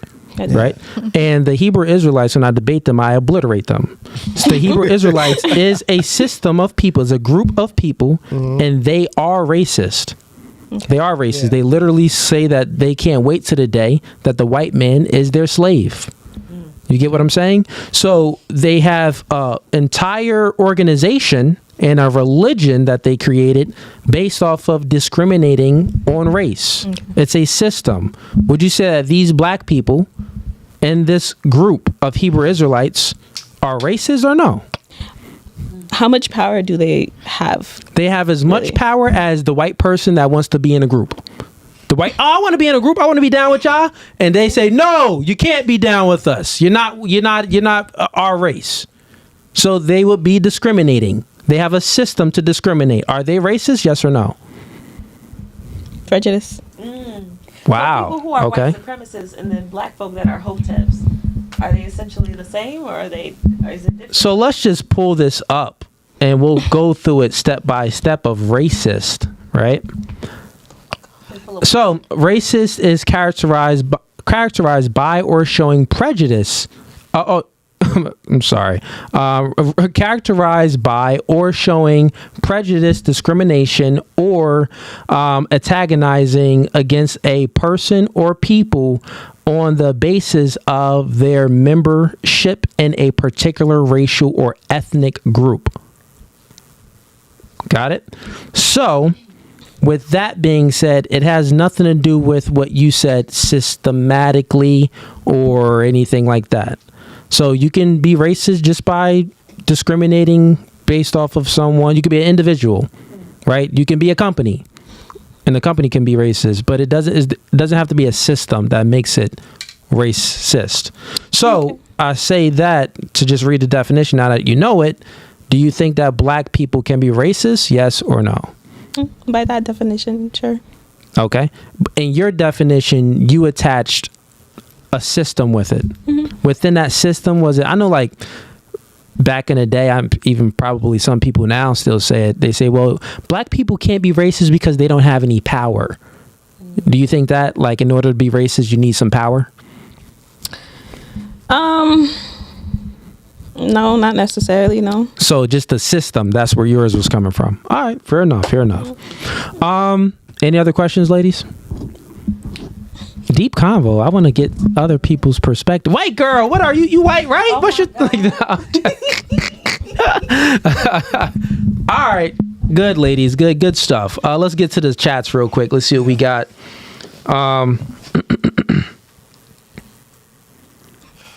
Good discussion. All right, let's see. What filter? Fan funding. Here we go. All right, we got James Harrow sends him $5. What's up, Cooley? Can you ask the ladies, should a mother be able to deny a father 50-50 custody if that is what the father wants? Okay, good question. We can start with you. Should a mother be able to deny a father 50-50 custody? Like if that's what the man wants. Like he want to see his kid half of the time, but she could deny him. I feel like no, she shouldn't. Only because if he's putting in the effort to want to see his kid, she should grant him that. There's a lot of fathers out there who don't want to be dads. So the ones who do want to be, I feel like they should have, that choice and place to be a father. Okay. Shades on. Let's go ahead and close down a Facebook stream. It's about to get more dangerous in here. Facebook, everybody on Facebook, come on over to YouTube. Come on over to YouTube. We live, No Fugazee podcast on YouTube. It's finna get more dangerous in here. We close down a Facebook stream right now. And everybody, get the likes up. East, tell them to get the likes up while I do this. Do it for me, chat. I be reading your chat. Some of y'all don't even pay for it, and I read them. Like it for me. Forget Cooley. Do it for me. For your boy. Please and shit. All right. You good? Yeah. I thought you had more. No, good. And what about you? The question is, should a mother be able to deny a father 50-50 custody if the father wants it, though? Like the father actually wants to be in the kid's life the same amount of time the mother is in the kid's life. Should the woman have authority to deny the man that? Yes or no? I don't have kids, and that's tough. I would like to think that both parents would have equal say, but if she carried the baby, she got the last say in my book. But the man carried the baby before in the nutsack. I've grown such a large appreciation for women's bodies after. I'm not even gonna get into that, but like women go through so much. If y'all had the kids, y'all can have the final say. Like I said, I wish it was equal, but don't you know that the man determines the sex of the baby? So like you a woman because of your father, not because of your mother. Wait, I know that the men's health determines the health of the baby. No, like y'all need to stop smoking and drinking and do X, Y, Z. But the father determines the sex of the baby. That's basic biology, baby. Ooh, chat. I'm a bio major, so I know all of this. Like Look, I said, she I off wish the it was strength with equal. it. I wish don't you fist bump it. I wish it was equal. What do you but in mean? my It is humble equal. opinion, women should have the final say. And There might be a reason she's denying it. It takes two to tango. Like, you guys can't have a baby That's without why my us. first choice is it should be equal, but at the end of the day, she didn't spend 9 months harboring that child. We spent all our life in a sack. Homie was swimming around in there. Oh, Y'all carry, listen. Y'all carry one baby for 9 months. We carrying millions of babies. You go through hormonal changes. You go, right. Where's the burden that y'all are carrying? Listen, I didn't make it this way. God could have made y'all carry the child, but God and they should have. Look, messing with you, the one I got sugar daddy. So them sugar daddies, what they going through is blue balls messing with you. So they going through a lot. What you talking about? Chat. They can't. They getting no release. Cancel. You No over there just Fugazi. taking their Cancel money, this podcast. but not even helping them out. So listen, I'm helping him out with my presence. He get to look at me. yeah, pass the mic, this girl. What's your thoughts on that? 50-50? So reiterate the question. Circumstances. So if the father wants to have 50-50 custody of the kids, should the mother have the final say if he should have it or not?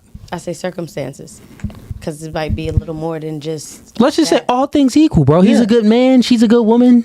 Yeah, he got a good job. He lives in a good. If that's the case, yes. Why you always looking at negative things like, oh, he a deadbeat, he ain't got no home, he ain't got no car. I don't be. I feel like the only time. So let's get her. Let me hear her real quick. What she The only said? time a female would or a woman would deny that, especially since you're saying like he's a good guy. Yeah. She would have to be bitter. I don't know. Like either he don't want her, so she's trying to use her kid as a pawn, which a lot of females do, or they try to like put the guy on child support even though he's providing. Like there's a lot of circumstances. Can I ask you a question? Yeah. Are you like a meninist?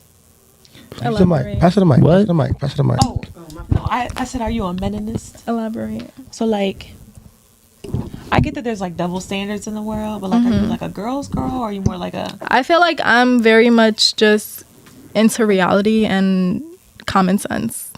Like I feel like there's no, oh, are you this or are you that? It's just like no label. Reality and what makes sense and what doesn't make sense. What's true and what's not. No, I get that there's facts, and I try to have my answers based off not just emotion, but like as a woman, I understand what they go through. But I hear what you're saying. Like men go through stuff too. At the end of the day, like it's hard for men in this world too. But I don't know. I feel like some of your answers are like. I think I'm just really because she agreeing with us. That's why. I agree with you on You something. sexist, There's yo. a middle ground. You sexist. There's a middle ground, but like, do you have more girlfriends or do you have more guy friends? You can't agree. And that's bad I because got that's guy friends, and they hit me with reality. Sometimes I be with my emotion, and my homie be like, dog, you know. So I get it. See, like, but like sitting next to you and hearing your answers, I'm like, okay, so what are your thoughts on like? I can't even think of an example, but just like you have more girlfriends than guy friends. that doesn't have to do with anything. Yeah, it's just really that's just irrelevant. The No. question that Because maybe even when like I walked in, the question maybe you want to ask. even when I walked in, like I feel like there was no hospitality. I have Not a saying like question. girls got to be friendly to every bitch they see in the room, but like where was the hospitality? I'm definitely and, like, quiet for sure. You all agreeing with old boys. So I'm just like, what's the vibe? So hold on, stop. What hospitality were you looking for? I'm not trying to be besties with everybody here, but I'm just like, you know what I'm saying? I think she just expected me to be more outgoing, but I can take accountability that I'm really not. Hold on, I'm stop. She don't have to change her personality, but I was like, hey, I looked. Wait. Let E say what he want to say. Go ahead. Okay, wait. So no, I want you to elaborate one more time. What were you when you came in here? What were you expecting from the ladies? Because well, I mean, I came in with my shades on, so I probably came off standoffish. But I'm like, you know, hey to everybody. You know, we chopping it up. She introduced herself, you know, and I'm like, oh hey. But she kind of like look. Boom, and I'm like, oh, okay, so we not really rocking. But like I said, I'm not trying to be besties with everyone here. I don't know these beautiful ladies, but it's just like, oh, wait a minute, where the energy at? And then like y'all fist bumping, like, girl, what's going on? I have an observation, and I didn't bump her. Yeah, I mean, my observation. This is rooted in truth. Maybe take something here and maybe learn a little bit. So in life, you'll get far ahead in life depending on your sensitivity level. Meaning that everyone has a sensitivity threshold of things that irk you, things that annoy you, things that you hone in on and you pay attention to, so it creates an ick if it isn't like catered to you. Everyone has this, and based off your sensitivity level, you can feel a certain type of way and being your feelings. And I can't take it personal. So everyone is social. Yeah, what I'm saying is that just from the observation, which is okay, most women are very sensitive and very social, meaning that they can pick up on social cues very fast, which is okay. You're doing your womanly thing on, like you said, you walked into the room, you sourced out everyone, like, oh, this person has this vibe, this person has that vibe, she has that vibe, and this. So you're doing your womanly thing, but within it, you're being sensitive, and it's creating something negative to the point where you think that the only reason that she's giving these answers is because she's siding with the guys, which is why you're insinuating how many guy friends does she has, how many women friends. You're making these assumptions because your sensitivity level. And what I'm saying is that can put you in a very bad position in life sometimes. Sometimes she just maybe not that sensitive, right? Her sensitivity threshold is chilling. She's not really worried about the things that you're worried about. And I think that in life, those people kind of get further because they're not bumping heads. They're not creating drama. You get what I'm saying? And it's not saying that you are. You're actually, you brought it up in a very sweet way, actually. Like, because we had other girls on the podcast that confronted other women and they're very ghetto and stuff like that. That's not your behavior. So I'm not coming at you that way. But I'm just saying that you're sensitive. Yeah. I might be a Scorpio in me. A Zodiac. I like your outfit. Yeah, not everybody's not everybody's gonna have. And not everyone's just gonna have the same personality. Yeah, not everyone's got the same perspective you got too. You know, like in certain situations, I'm not talkative, but because I'm here on a podcast and you guys are like in our territory, it's my job to make you guys feel comfortable. But if I'm in another setting and I don't know anybody, like, I could be the introvert. You know At the end of the day, I sense that she's reserved. Do you have a father in your life? And maybe she doesn't. No, I cut my father off. You cut your father off. Okay. But even with thinking about that, it just, from what I'm showing here, out of everybody, when I've been having these discussions and I've been saying some wild stuff in the beginning of the podcast, I've been observing your facial expressions. Her facial expression, yours too, it didn't really change too much, but hers ain't changed at all. She was stoic over here, like. Matter of fact, she barely said something to me, but I didn't take it no kind of way though, because she just more reserved. That could be her personality everybody just has their own. Everybody's just different, you know, and like maybe when a person feels more comfortable than or. So maybe I didn't make her feel comfortable enough to be open like you guys that were. Too, yeah. You know what I'm saying? So you got to understand also, like, maybe take a look in the mirror, not you specifically, but maybe you didn't make that person feel comfortable to open up to you. You know what I'm saying? So until you do, you don't deserve any kind of interaction. That goes for me, Cooley, and you ladies here. You know what I'm saying? I'm pretty sure if I didn't make you guys feel comfortable prior to coming on, you guys wouldn't be as social with me as you were. You know what I'm saying? But because I did, you guys were social. Now, she wasn't even social with me, just you guys. But what I did was I started speaking, and I started speaking to her, including her peers. And then she started to open up because I made her feel somewhat comfortable. I made her feel like a safe space. Okay, I could talk to him. He's not, a creep. A weirdo. Cool. All right. So, well, I mean, enough for the therapy session here. Right, so did we go around with the 50-50 question? No? I think we're on you, right? We didn't go on this. Wait. No, she did hers. She answered. I think we just started over here. No, we started over here. You answered the 50-50 question. So it's on them. Yeah, we did this whole couch. Yeah. It's on this couch. Let's go with you. I don't think she's. No, she did go. She did win. Yeah, she won. Mm-hmm. So let's go with you. Do you remember the question? I'll say it again for you. So, should a mother be able to deny a father 50-50 custody if he wants it? So if the father wants to be in the child's life just as much as the mother, Should the mother be able to deny that? Yes or no? No. No. I feel like if she wants to deny it, then she can pay to have somebody deny it for her so that there's judgment in it rather than her being the judge and jury. Okay. And what about you? You pass her the mic? I'm sorry. I feel like it should be equal. I feel like both parties should plead their case. Like, if I'm trying to like position for me to have full custody, I need to be able to prove why the other person should not have full custody. Okay, let's just take courts away though.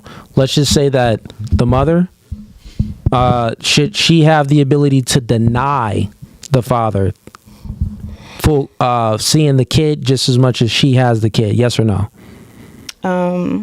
I guess it depends on who's doing more for the kid. All things equal. No. Okay, thank you. And that's the most base thing you said. What about you? What about you? No, I think that it has to be even, personally. I believe in definitely, like, I mean, they're both the parents, so, like, I'm currently going through that too. So if they're both doing the same thing and they're both taking care of their kid, then it should be just equal either way. Okay, cool. All right. We get into this next chat. Thanks. I see you, James. We'll get into your question in a second. Ladies, any questions?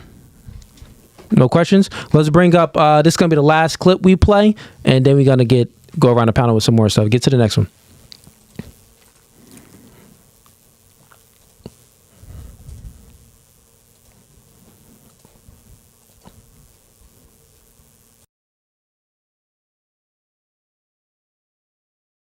A presidential election year. If a qualified woman were running for president, how would you feel about voting for her and why? If the men candidates running were qualified, I feel I would vote against her. My reasons being that women are very high-strung and emotional people. They aren't reliable enough when it comes to making a decision, a snap decision. I believe that a man in such a predicament would be able to make a more justifiable and better decision. What, in your opinion, constitutes the ideal wife? I imagine that the ideal wife depends entirely on the viewpoint of the husband. Sociologists say that American women are usurping the place of the male in American life and have become too dominant. Do you agree or disagree, and why? I do agree with that. I believe that there are far too many women in the working world. I can see many cases where this is a necessary arrangement, but I do feel that a woman's place is in the home with her husband and with her children. This is a... Go ahead, Dan. You took me off mute? Yep, off mute. Hold on. Make it big. There we go. All right, cool. Ladies, let's get your perspective on that video. So that video was basically women giving their perspective on women working in the workforce and women in leadership positions. Those women came from a traditional standpoint, void of feminism, and they believe in a patriarchy with a male-led nation and society, male-led nation. But anyways, that was their standpoint. My question for you is, what's your thoughts on that video? And do you agree or disagree with their perspective? Let's start with you. Sorry. Put the mic down a little bit. This had to have been in maybe like the 50s. Like prior to, this is maybe during when first wave feminism came about or started. I don't know, honestly. Like, I feel like me personally, yeah. I would, I don't know. Honestly. Okay. Do you disagree with what the lady said, or you agree with what the lady said? I feel like people nowadays would disagree with it. I feel like myself, though, with how I am, I would be a little bit more open to it. Like, Open to what exactly? Express yourself. so Explain. for example, like the one question was, does like the women feel like they're like dominant in like the man's relationship? And honestly, like, I don't want that. Like, I want the man to be more dominant. Like, I want to be the guy's girl. Like, well, I don't it wasn't wanna about. It was about working. Like, should the man be out there working or the woman be out there working and stuff? And the second woman, she said that.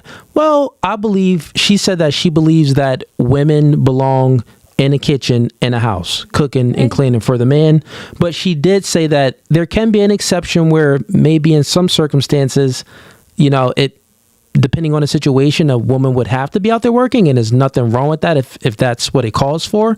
But generally, women should be in a home. Right. And that's what you believe in. I Okay. feel like same thing, like they said, like if there had to be a point where like I would have to go and get a job or something, like I would do that, no problem. Like even too, like I can mainly be in a home, have like a part-time job, but my man still be working, and I would be completely fine with that because I would still be bringing money into the house, be able to help, but at the same time I would be putting my man before the money. Okay. You would be putting your man before the money. You say that, but okay, we'll see. That's how my relationships have been. That's how your relationships have been? But you broke up with them. Yeah. And one of the reasons why you broke up with them because they weren't financially stable and they lacked the ability to lead you. It wasn't that he was not financially stable. It was the fact that he cheated on me. But remember, you said that and you admitted that if a rich man cheated on you, you would stay. No, I said no. She said no? I thought She said yes. She's the one say yeah. But you was lying. You pushed the button on you. You was lying. So yeah, that don't count. You gonna stay. You gonna stay. Okay, fair enough. So do you consider yourself a feminist or no? Not really. Not really. Okay. I don't know. I mean, like, I feel like there are some things that, like, yeah, I would agree on, but, like, when it comes to the workplace and to see if you're a man at the feminist, same time. the question is, this is the test. This is the testing if you're a feminist question. Whatever your man said, put it like this. Would you allow your man to lead you and make the final decision in a household and throughout your life and the kid's life? Yeah. Okay? If the man said, hey, I don't want you wearing that skirt, take that off, what's going to be your response? I mean, there would probably be an argument, but in the end of the day, You're a feminist. I would do what he said. Okay, you would still do what he said, but then why would you put up the argument? You just ratchet. Try and see if I could change his mind. You want to stand on business? Just to try and see if I would Stand change his on mind. business. Because sometimes it all depends on the man. Sometimes the man is like, I want my girl to look a certain way, and if she looks super hot, then hey, at least she's standing next to me rather than somebody else. Yeah, but we just saying that he don't want you wearing that. That's what he said. Are you listening or not? In the end of the day, depending on how much I love the guy, yeah. The feminist meter is I was gonna say, like, I'm, again, in the middle. going up and down. All right. Ease, you got a question to see if she's a feminist? No, I don't actually. I don't got one right now. I'm sorry. Okay. Well, we'll come back to you. I think you are, but we'll see. What's your thoughts on that video, and do you agree with what those ladies said or disagree? Yeah, I definitely agree. There are just certain roles that a man should play and certain roles that a woman should play. And wait, you agree with that? Yeah. No. Okay. All right. All right. Do you consider yourself a feminist? No. Okay. So the victimhood got to you, but not the feminists. You were able to use Taekwondo and keep the feminism away, but the black, racist stuff and I got you. Okay, fair enough. We got maybe. Okay. What about you? What's your thoughts, Pastor Mike, on that video? And do you agree or disagree? I agree, but then I also disagree. Okay, tell me what you explain. Well, I agree to a point, though, from my perspective of, like, unfortunately, like a man leading for certain things, especially because women do run off of emotion. Like, for example, today my GPS went out, and I started freaking out because I didn't know where to go. Instead of staying calm, I started panicking. And then somebody over there told me, just relax, take a minute, and just go. I started panicking, and it was just, yeah. So I definitely run off emotions. I can say that for sure. But I know, like, for me, though, I am more of like I guess you can put like a masculine type of female. So, like, I like to kind of like run things, and I like things to be done like my way over what a man says, in like a household wise. So you're a feminist? Yeah. Okay. So what the first lady said, you agreed with, Mm-hmm. but with the other two you didn't agree with, because Yeah. that's okay. It makes sense. All right, yeah, you're a feminist. And what about you? What's your thoughts on the video? And do you agree or disagree? I agree with the video. And as far as a feminist, not really. Somewhat back and forth. Okay, so you agree with the whole video? Of what the lady said about Like what the lady said about I women. do agree because we do have our places, and we do, we are subjected to be certain ways when it comes to a male role and female role. As male being And you think dominant. that that's the way it should be? Or you want your independence and your rights? I do want my independence and my respect, but I also feel like they are more like strong mentally. Don't you think the most ultimate form of respect is a man that loves you so much he doesn't want you to go out there and sacrifice your time and energy working for another person? He'll rather, work on your behalf and be the breadwinner and take care of you and love you so he can build a family and create babies with you, and you can be at home with the kids, and your kids isn't being raised in a daycare and being indoctrinated by all of this propaganda and bad and fake news. You get what I'm saying? He wants to protect you from the bad stuff in the outside world and keep you cuffed. Wouldn't you say that man loves you? Yes. Wouldn't you feel that? No, I'll let you speak. So that man loves you, but you said that you still want your independence. You would want to be independent from a man like that? Not saying like completely independent, but I feel like certain things we want to, a girl just want to have fun a little bit sometimes. And it's not saying that we're completely against like your role as the male, the dominant person, or what you say. But sometimes we want a little feist. We want a little fuss. And do you think it's girls just want to have fun? It's a whole song about that. Why do you think that since the beginning of time, from the Ming Dynasty, from all the way to other countries in Africa, countries in Asia, all different continents all over the world, they always protected women from themselves, meaning that they always came from a standpoint of a patriarchy where the woman is subservient to the man. Why do you think that was like that? The order of it, like, do you think that men just wanted to oppress women, or do you think men seen the nature of the woman and was like, hey, I kind of need to protect you from yourself because you make decisions based off of like what that first lady said, based off your emotions and stuff like that? And I'm not saying all, but generally speaking, like there's some rational women. There's some women that, aren't very sensitive and aren't as emotional as the average woman. But generally speaking, women are definitely more emotional than a man.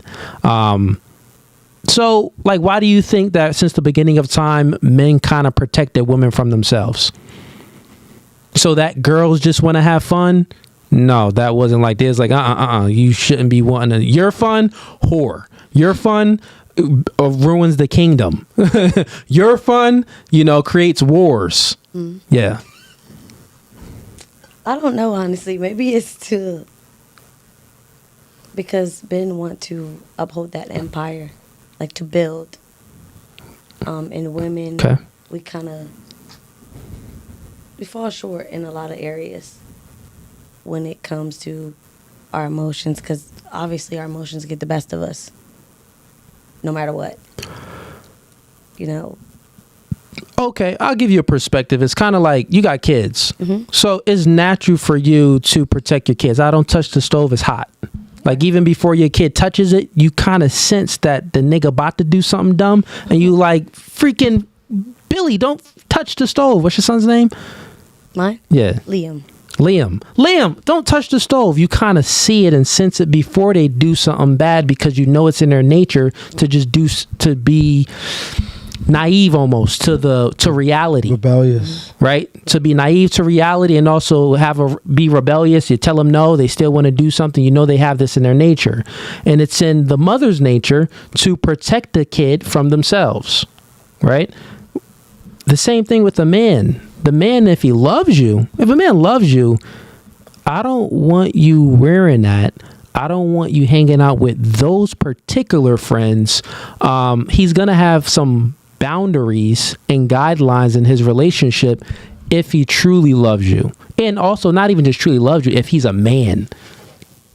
Right? If he's a man. There's men out there that aren't really men in relationships. They let their woman run around them and do anything they want because they don't have the masculinity to stand on business, like she said, to really stand on business and put his foot down and say, listen, I'm not tolerating this in a relationship. If you do this, I'm breaking up with you. There's a lot of guys, most men actually tolerate the woman.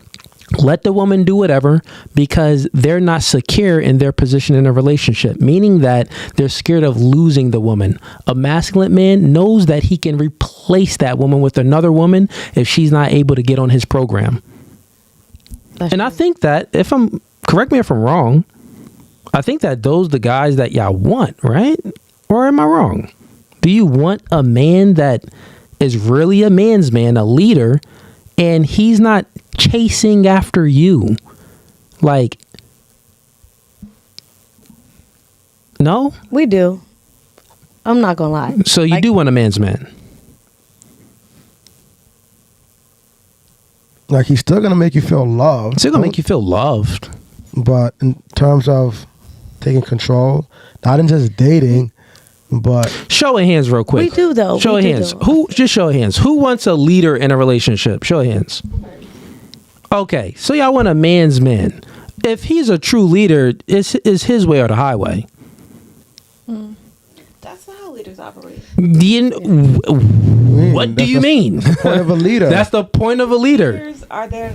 Oh, it's not your way or the highway. It's where like, okay, we have a solution. I'm going to take your thoughts into consideration. If it makes sense, we'll do it that way. But not like, oh, my way to highway. What I'm saying is leaders make the final decision. He's the final decision maker. Now, that doesn't mean that doesn't mean that it's void of compromising. Okay. Yeah, like compromising is like, okay, I see your side. I'm empathetic to, the situation. But we're doing I'll consider it. But even with him, even with him considering it, it would still be his way if he's a true leader. Because it's like, I get it now. Makes sense. Let's do it this way.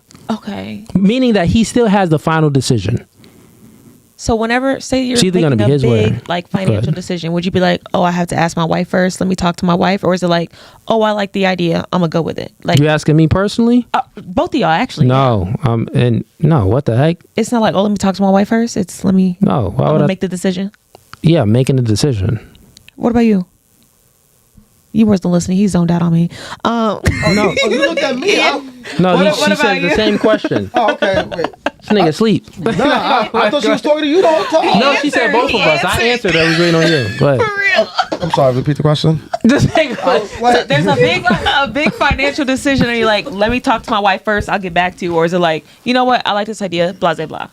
Like, well, yeah. So big financial discussion. That's situational.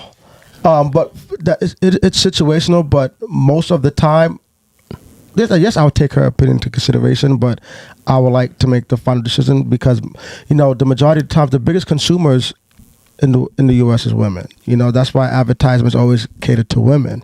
You know, most of the time, men are the ones that'll be like, no, let's not go to Target. Let's put the money in the bank.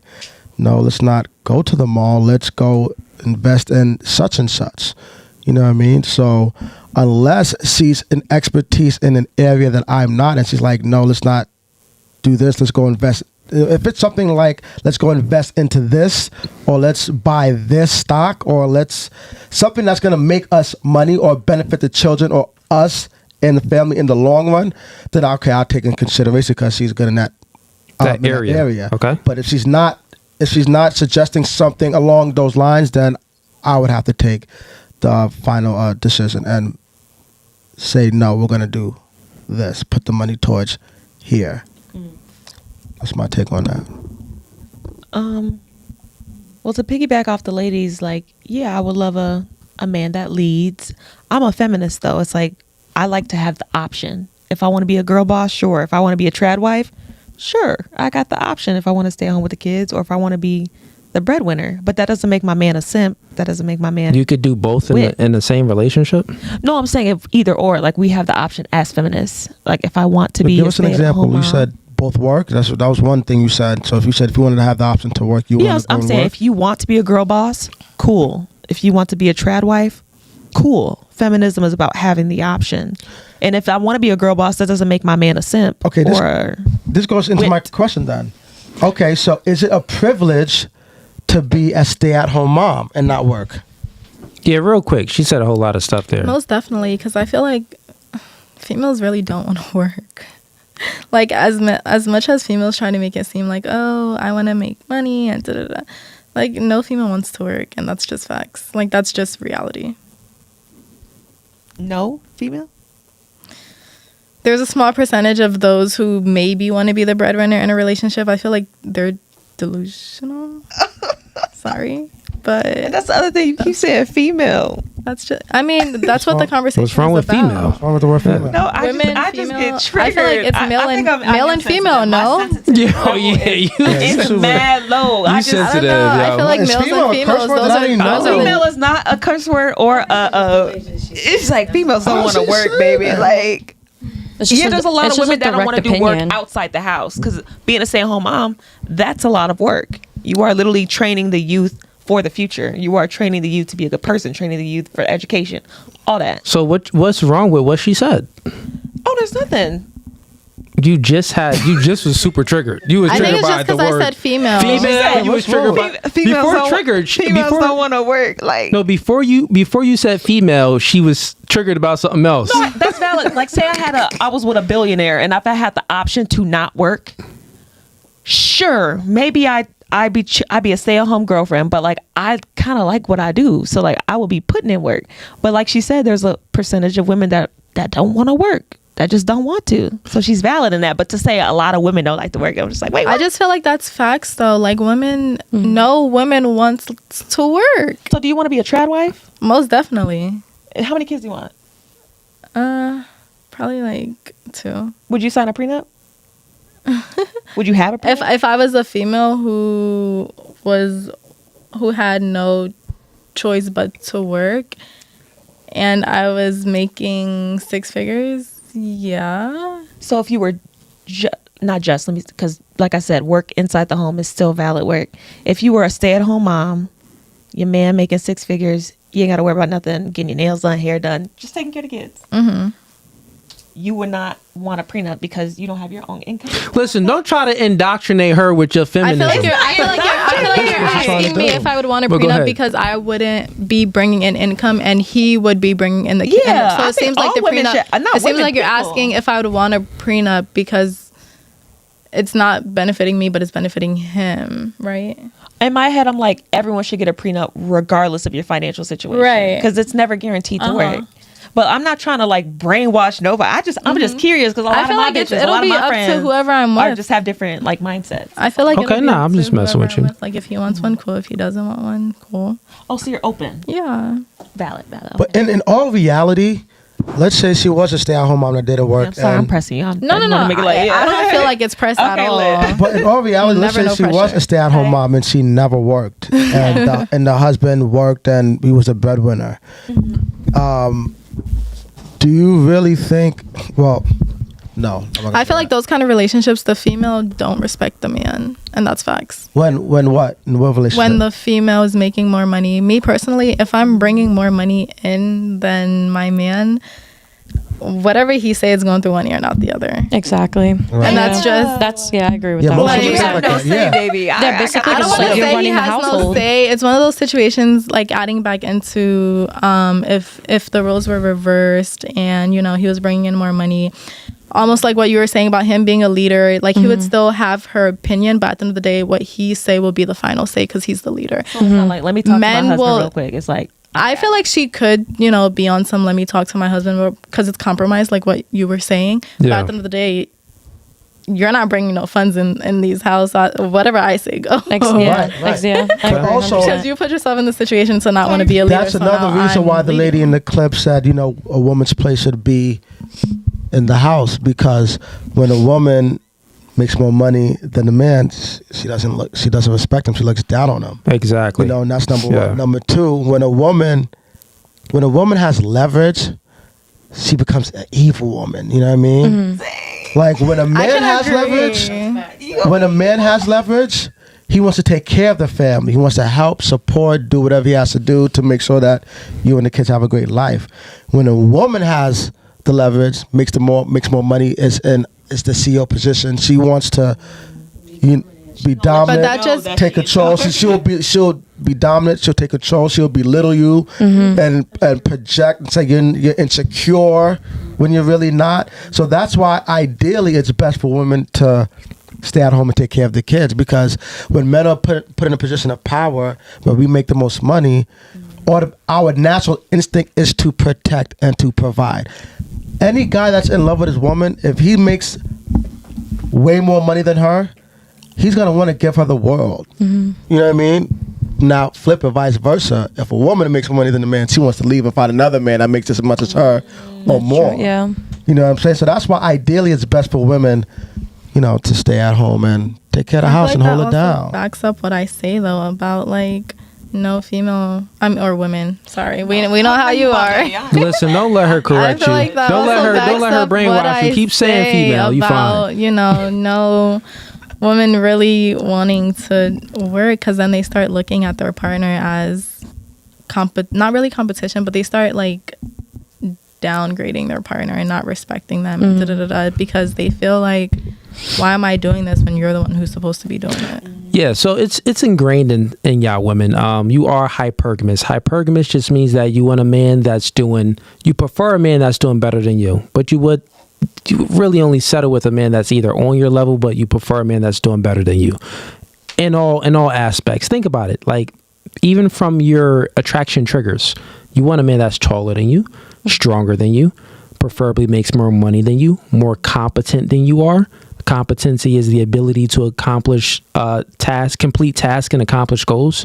So you're looking for a superior, and that's in your nature. That's totally fine. But when we watch this clip, like Ease was saying, when women get power, some sort of power in relationships and society, they tend to look down. They don't have the same empathy as a man has, because it's ingrained in us to protect and provide. It's not ingrained in you to protect and provide. Only your kids, only your children. The only thing that you have this inclination to maybe step in front of a bullet for will be your daughter or your son.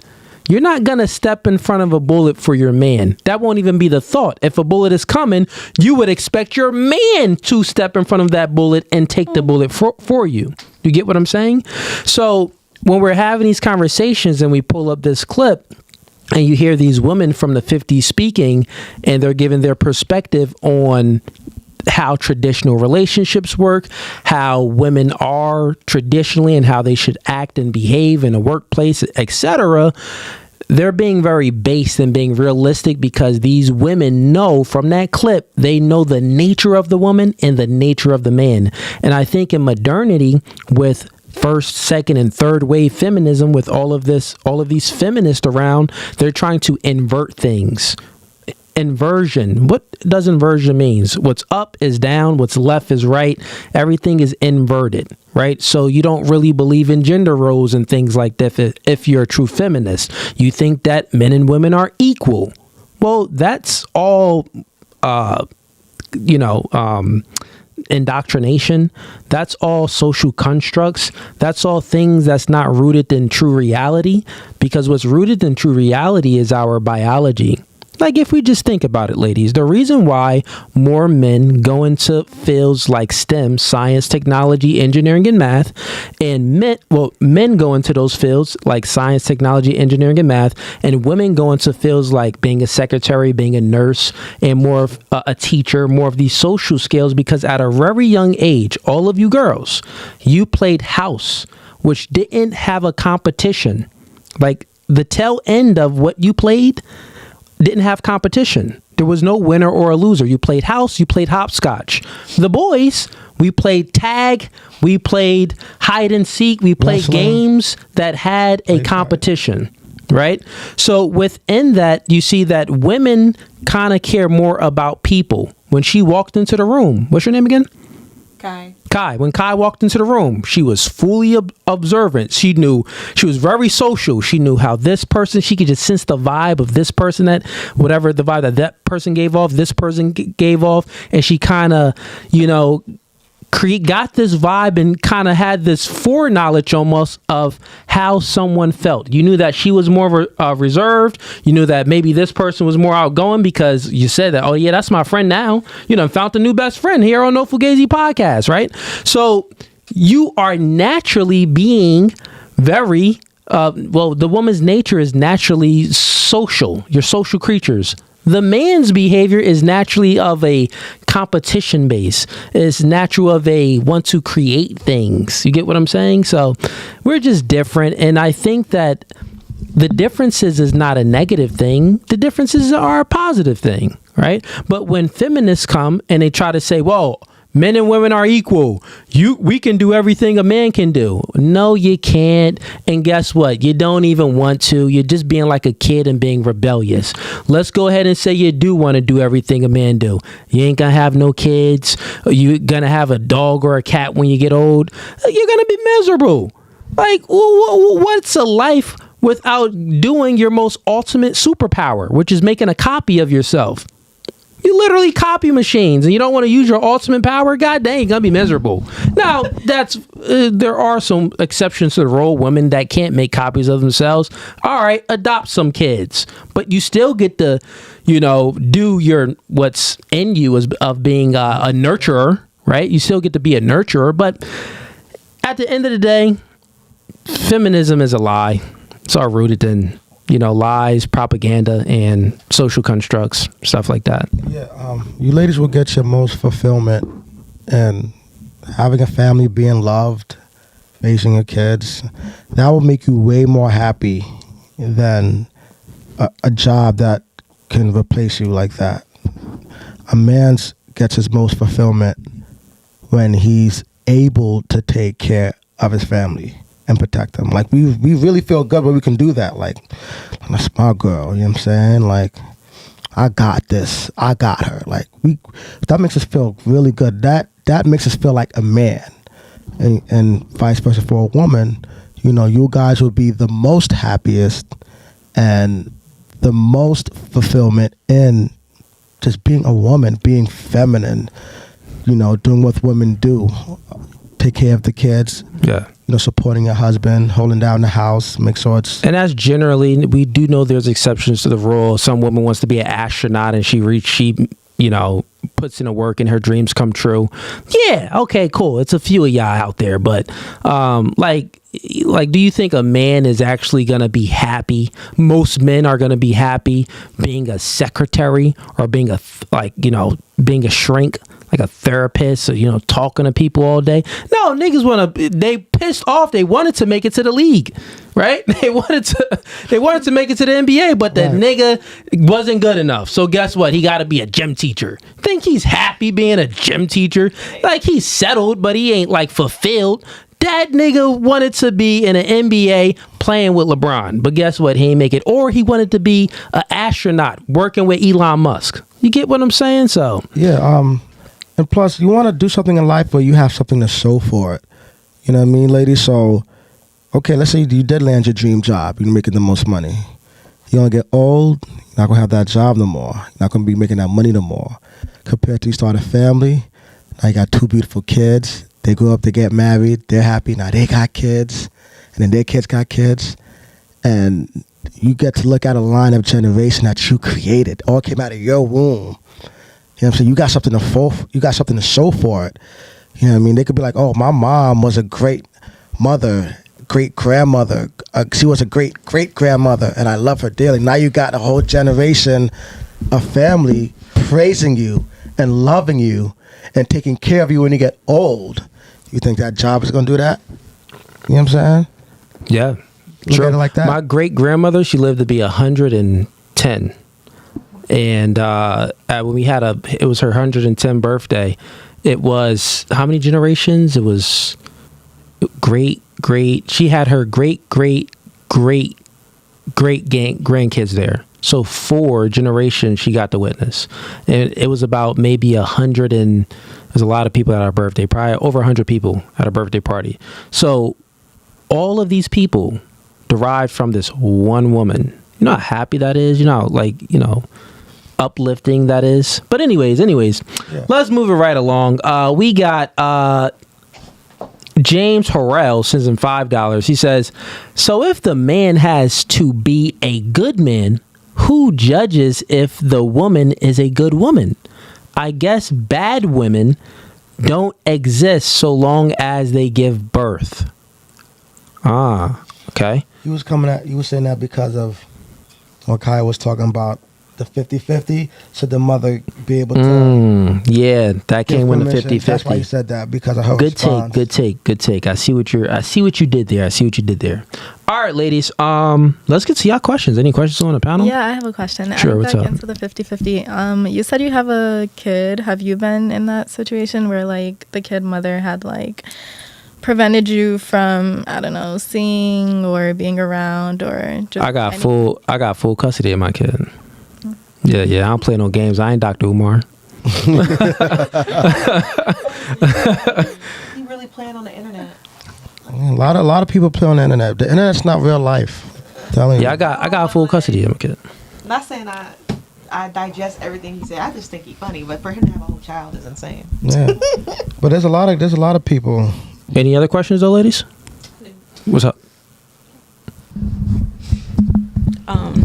So you said that a woman's place is in the home taking care of the kids and a man's place is working. Mm-hmm. So back on the 50-50 thing, do you agree or like do you think it should be 50-50 when they're deciding who the child should spend their time with? Oh, the same question on me. Mm-hmm. No, I think the man, the woman should not have the right to deny the man from seeing the kid just as much as she sees the kid. I agree.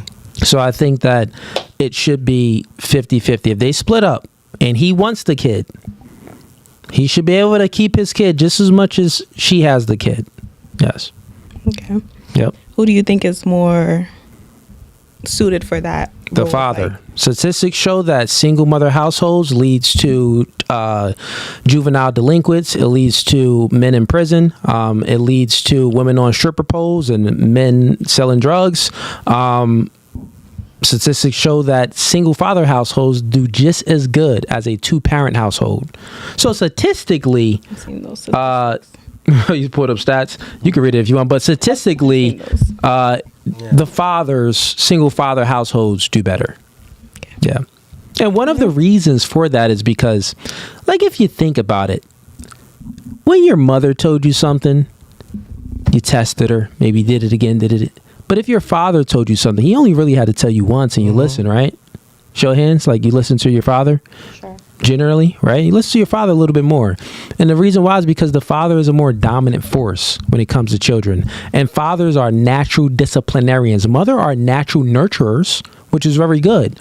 But when it comes to degeneracy, you need someone that is going to create order and law. Put the law down. And that's what stops the kid from being out at 1 a.m. That's what stops the kid from hanging out with the wrong crowd, because the father is very observant and is like, listen, if you hanging out with them, you're not welcome here. Don't even come back home. Oh, they want to come back home, so they're not going to hang out with them friends. Oh, the father puts his foot down and say, listen, you get another bad grade, body shot, or I'm taking your game. But the father really goes through with it. Mothers make promises, but it goes out the window when they see the kid's face and, oh, poor little Charlie has a sad face. Okay, take your tablet. It's okay, Charlie. Just take it. Because, they're nurturers. They're sensitive like she is. You get what I'm saying? So it's like, go ahead, just have what you want.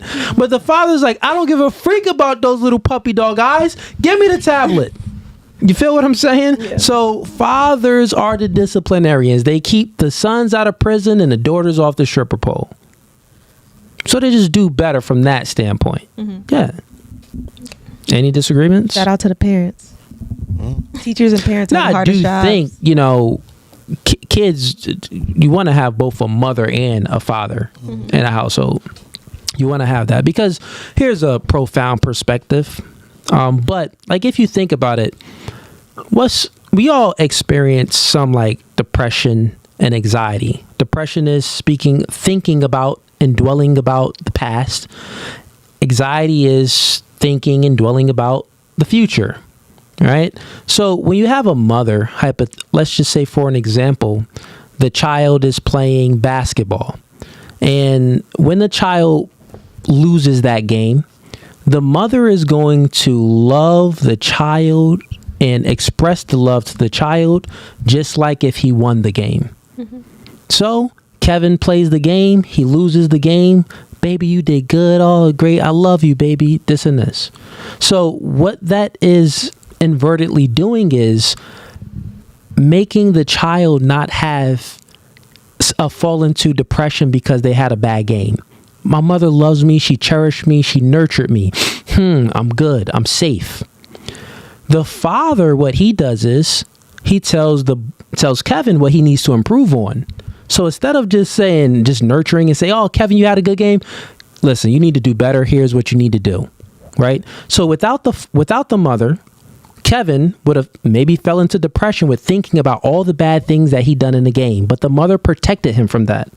Without the father, Kevin would have had anxiety by thinking about the future games because, oh, what can I do better? Am I going to do better the next game? But the father protected him from that by saying, this is what you can do better. So it's a profound, thought-provoking statement that I'm giving. But if you truly think about it, 2-parent households is what's best. Mm-hmm. Yeah. Agreed. Cool. All right. Any other questions? I mean, we've been streaming. How long have we been streaming for, Dan? 2.5? So here's what we'll do. I'll leave it up to the ladies. We can we could do another clip and continue on a podcast, maybe for a half an hour more, or we can do last thoughts on the podcast. What do y'all want to do?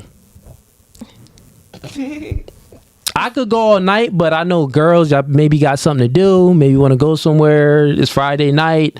Or we can continue this on, have a good discussion, keep kicking it. It's up to y'all. What y'all want? I would say another 30 minutes, maybe. You down for another 30? Who down for another 30? Show of hands. That's fine. I just use the bathroom first. Okay, whoever got to use the bathroom, you go ahead and use the bathroom. And Dan, pull up the next clip. Get that ready. We got a bathroom upstairs. If you go upstairs, there's more stalls up there. Yeah, if you go upstairs and look, you'll see it says ladies' room. You can use the restroom up there. And it's more stalls in that one instead of just one stall. We do it live, ladies. The chat going to the bathroom. I mean, the ladies. I said the chat going to the bathroom. The ladies going to the bathroom. Put on low power mode. What'd you say? Put on low power mode. Battery on low power mode. No, it's good. I'm on 19%. I'll be all right. Chat, what up? I see y'all in there. Y'all having good discussions. I see it. Yeah, having good. Yo, send us some super chats, chat. If y'all got some questions for the ladies, let us know. The whole both parents in the household conversation is going on in the chat. Chat, we see y'all. I appreciate y'all. Coolly appreciate y'all.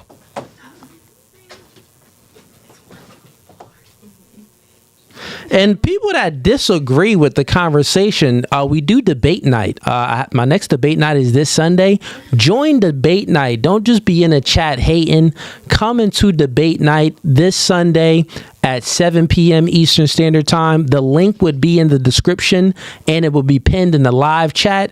I will obliterate anybody that has a different perspective than me on these topics. The girls is not really debating. They just chilling. I mean, maybe a little bit back and forth. We getting into it. But please, I would love to debate some of you men. Join debate night. It's very popular too, man. We got clips that go viral, super crazy viral. Andrew Wilson joins sometimes, stuff like that. You know, it's cool stuff happens on debate night. Debate some, wild Hebrew Israelites. Debate some people that believe that the black woman is the God. We debate all types of people with weird perspectives. So if you're a feminist or a liberal or a Democrat and you don't agree with my perspective, that is okay. I welcome you to debate night. With open arms. Sundays and Wednesdays, 7 p.m. Eastern Standard Time. Yeah. All right, ladies, let's get it. Come on back. Michael Lee, I see you. What up? Who? Michael Lee in the chat. Want to some flags. Oh, you know who that is? Nah, oh, he's saying, Sak Baze? Yeah, he's saying something like this. So you be shouting me out. Word. But yeah, chat, I see you in there. I appreciate y'all. Y'all love reading the chat. I swear, y'all so funny. Oh my God, y'all so funny. Oh, you got that clip ready, Dan? Have you been muted or no? Oh, okay, good. I was about to be like, dang, I was just doing all that talk, and we muted. Yeah. I don't know. Mics are still hot. Okay, cool.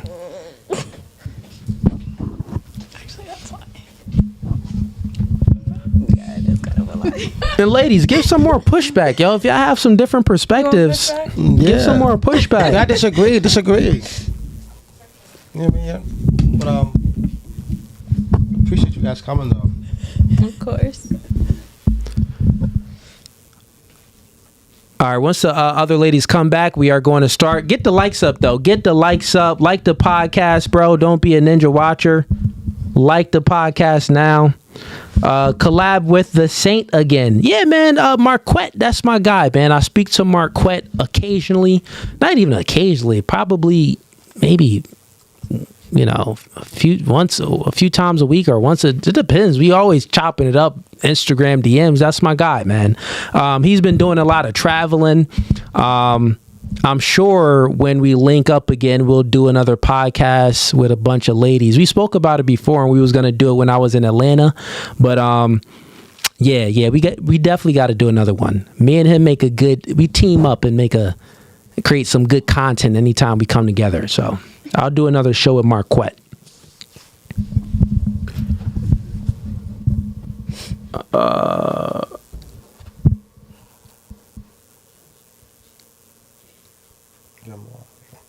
Okay, we got William Elks is in $5. Long-time follower, first-time super chat. I appreciate that, man, for the first-time super chat. He says, you guys are very based and honest. These girls are learning and nice. God bless y'all. I appreciate that, man. I appreciate it. That y'all nice. Till they know the real us. Oh, so they putting on a facade, chat. Listen. They putting on a facade in here, man. Once they leave the show, they go right to the strippy. It's like, nah, I'm playing. Come on, ladies, come on back. Look, come on back. Do that later. We could do all that later. Trust me. We can do all that later. No more drinks. We gonna keep you focused for the last 30. It'll go by quick too. Yeah. Sorry, I got some water. Wait, I'm not supposed to have gum, right? You been having that in your mouth the whole time? No, I just put it in. Oh yeah. I got more gum if you want another piece. Put it on the side. Spit that. Nah, just spit it out. I'll give you some gum afterwards. All right, Dan, when she comes back, go ahead and actually get the clip ready now. Like mute everything and bring it up. Yeah.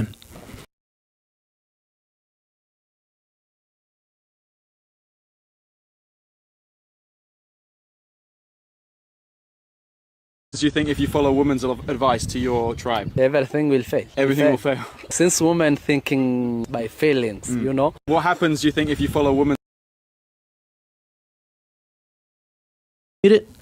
Go ahead. Nope, wrong one. There you go, Dan. All right, so that was somewhere in Africa. The man asked them, do you think if you followed a woman's leadership, what would happen? The African guy in the African tribe, not sure where, he said everything would fail because women follow emotion, so, they don't make good decisions. So, like I stated before, like when I explained, even just men knew this from all different sides of the earth. It wasn't anything that was indoctrinated upon them. It's not a social construct. This is just based off of biology. But do we have another clip? That clip was any other thing in there? That was the last one? Okay, Dean, that was the last one. Okay, well, let's get to some questions then, ladies. Come on, let's get some good questions. It don't have to be questions for us. It can be questions for the panels. What do y'all want to speak about when it comes to dating and relationships? About guys? This is your time to shine. You can talk crap about men. You can talk, whatever, and we can start up a conversation. You don't got any questions, feminism? Feminist. Well, I actually have something to say. So, you were pressing me so much about me maybe being a feminist. Am I a feminist? Everybody else agreed with me, and they didn't get pressed on it. Why do you think I'm a feminist? Oh, okay. So you said I was pressing you on but no, everyone didn't agree with you. She disagreed. She was the only one. No, and they were all about it. No. She was like about listening to your man, right? She wasn't really about the whole listening to the man thing. Like I said feminist, and then she didn't agree either. She said she was a feminist too. She said she was in the middle. But then I got on her. You said that. Why did I only get on you? No, I got on her and I pressed her. I was like, okay, well. It was some scenario I gave, and then she said, no, I don't think I agree with half of the video, with the first clip, but with the other clips, I don't agree with those women said at all. So I would say, oh, then yeah, you're a feminist, and she said yes. Yeah, I didn't. I wasn't just trying to single you out. Are you sensitive? Y'all should hug one another. What's your sign? No, kidding. Come on, you know my sign already. We already went over that. Oh yeah, true. She December turquoise. I can't remember the sign. Of Sagittarius. I remember her gemstone. I used to work for a jewelry store. I'm like, I know the gemstone. You're a Sagittarius too? Mm-hmm. Sag men, you need to stay away from them. Sag men are okay. Wow. So wait, true. you Sagittarius? Thank you. Who, me? Yeah, why you saying that? I don't know what sign I am. I don't believe in Zodiac. What's your birthday? The day I was born. Period. So he had Aries, and you gotta stay away from him too. Wait, hold on, because I'm an Aries. Assigned me a sign. Aries man. Shorty just assigned me a sign, yo. That's wild. Wait, I actually do have a question. Hold on, we got a super chat that came in. Let me read this. James Williams says in $10. I appreciate the support, James. He says, "Love your show. Keep doing what y'all doing. How dangerous would a woman be if they learn to control their emotions?" That's a fact. They'll be super dangerous. Oh man. Oh. I mean, dangerous in ways where they can fully manipulate a man. That's the dangerous. Yeah, that's the dangerous. Joshua Rotundo sends in $2. No Fugazi, Saint the Sinner, Fresh and Fit, Ultimate Collab. That'd be a good collab.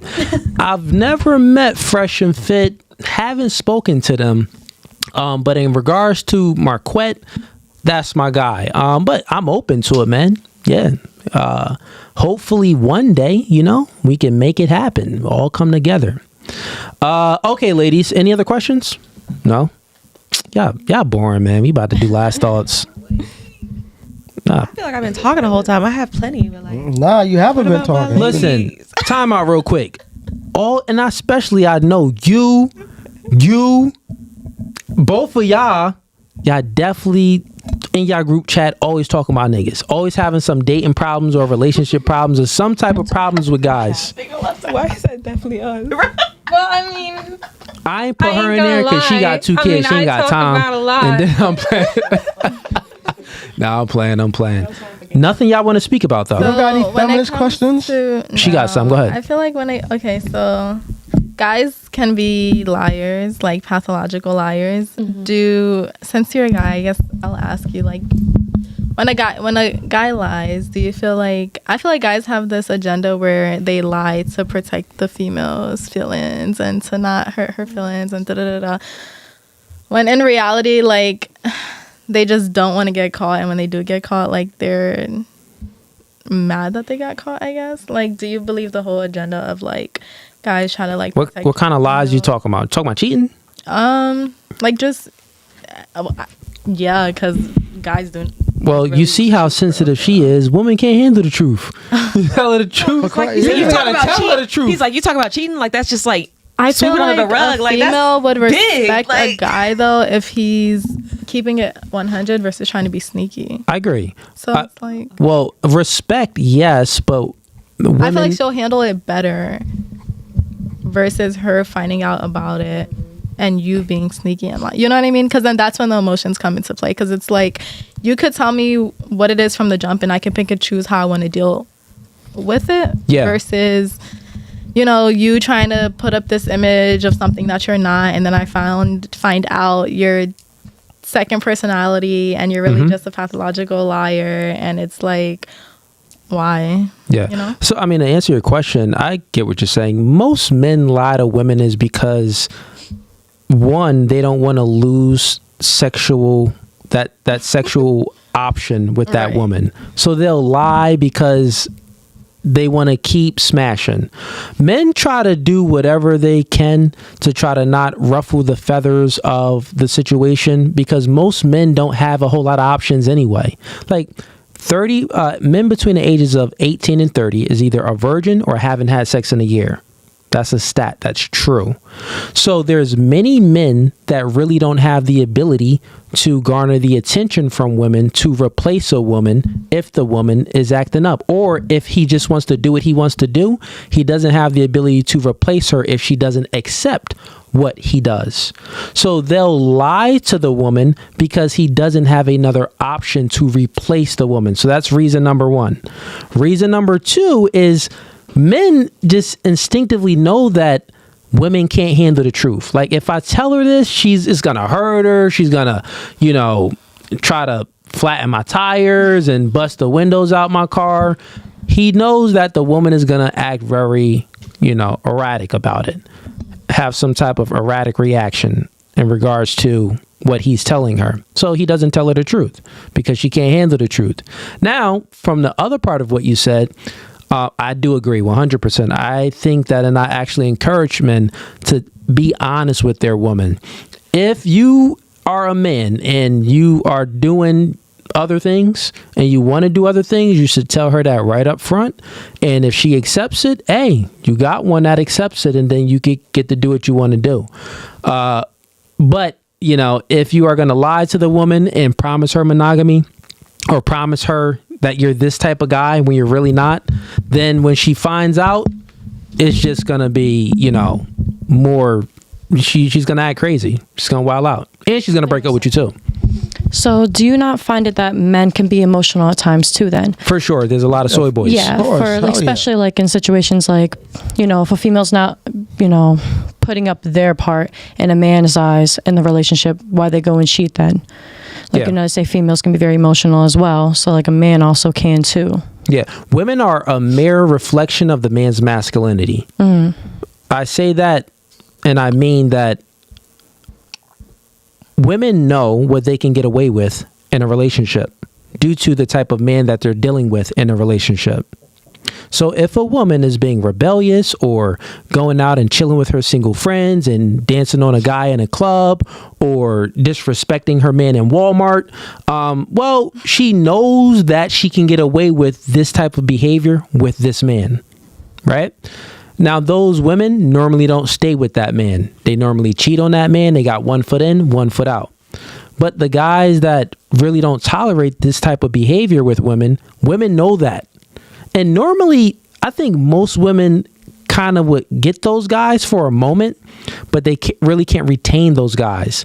Like, you'll probably have sex with a Chad that's a masculine guy. Like, you could probably get sex from him, but you probably don't get a relationship from him But those are the guys that you really want a relationship from, are the guys that actually are masculine and play their role properly and don't let you run around them in a relationship. If you think about it, like if you truly think about it, right? When you are when you are in the courting process and you're dating a man and you're going out on many dates with them, once you know that the guy likes you more than you like him, you are already on a pedestal.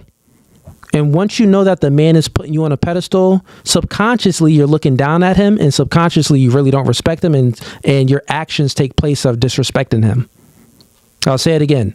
When a man puts you on a pedestal, right, meaning that you know that he likes you more than you like him, you know subconsciously you don't really respect him like that. Because if you're on a pedestal, how can you admire him?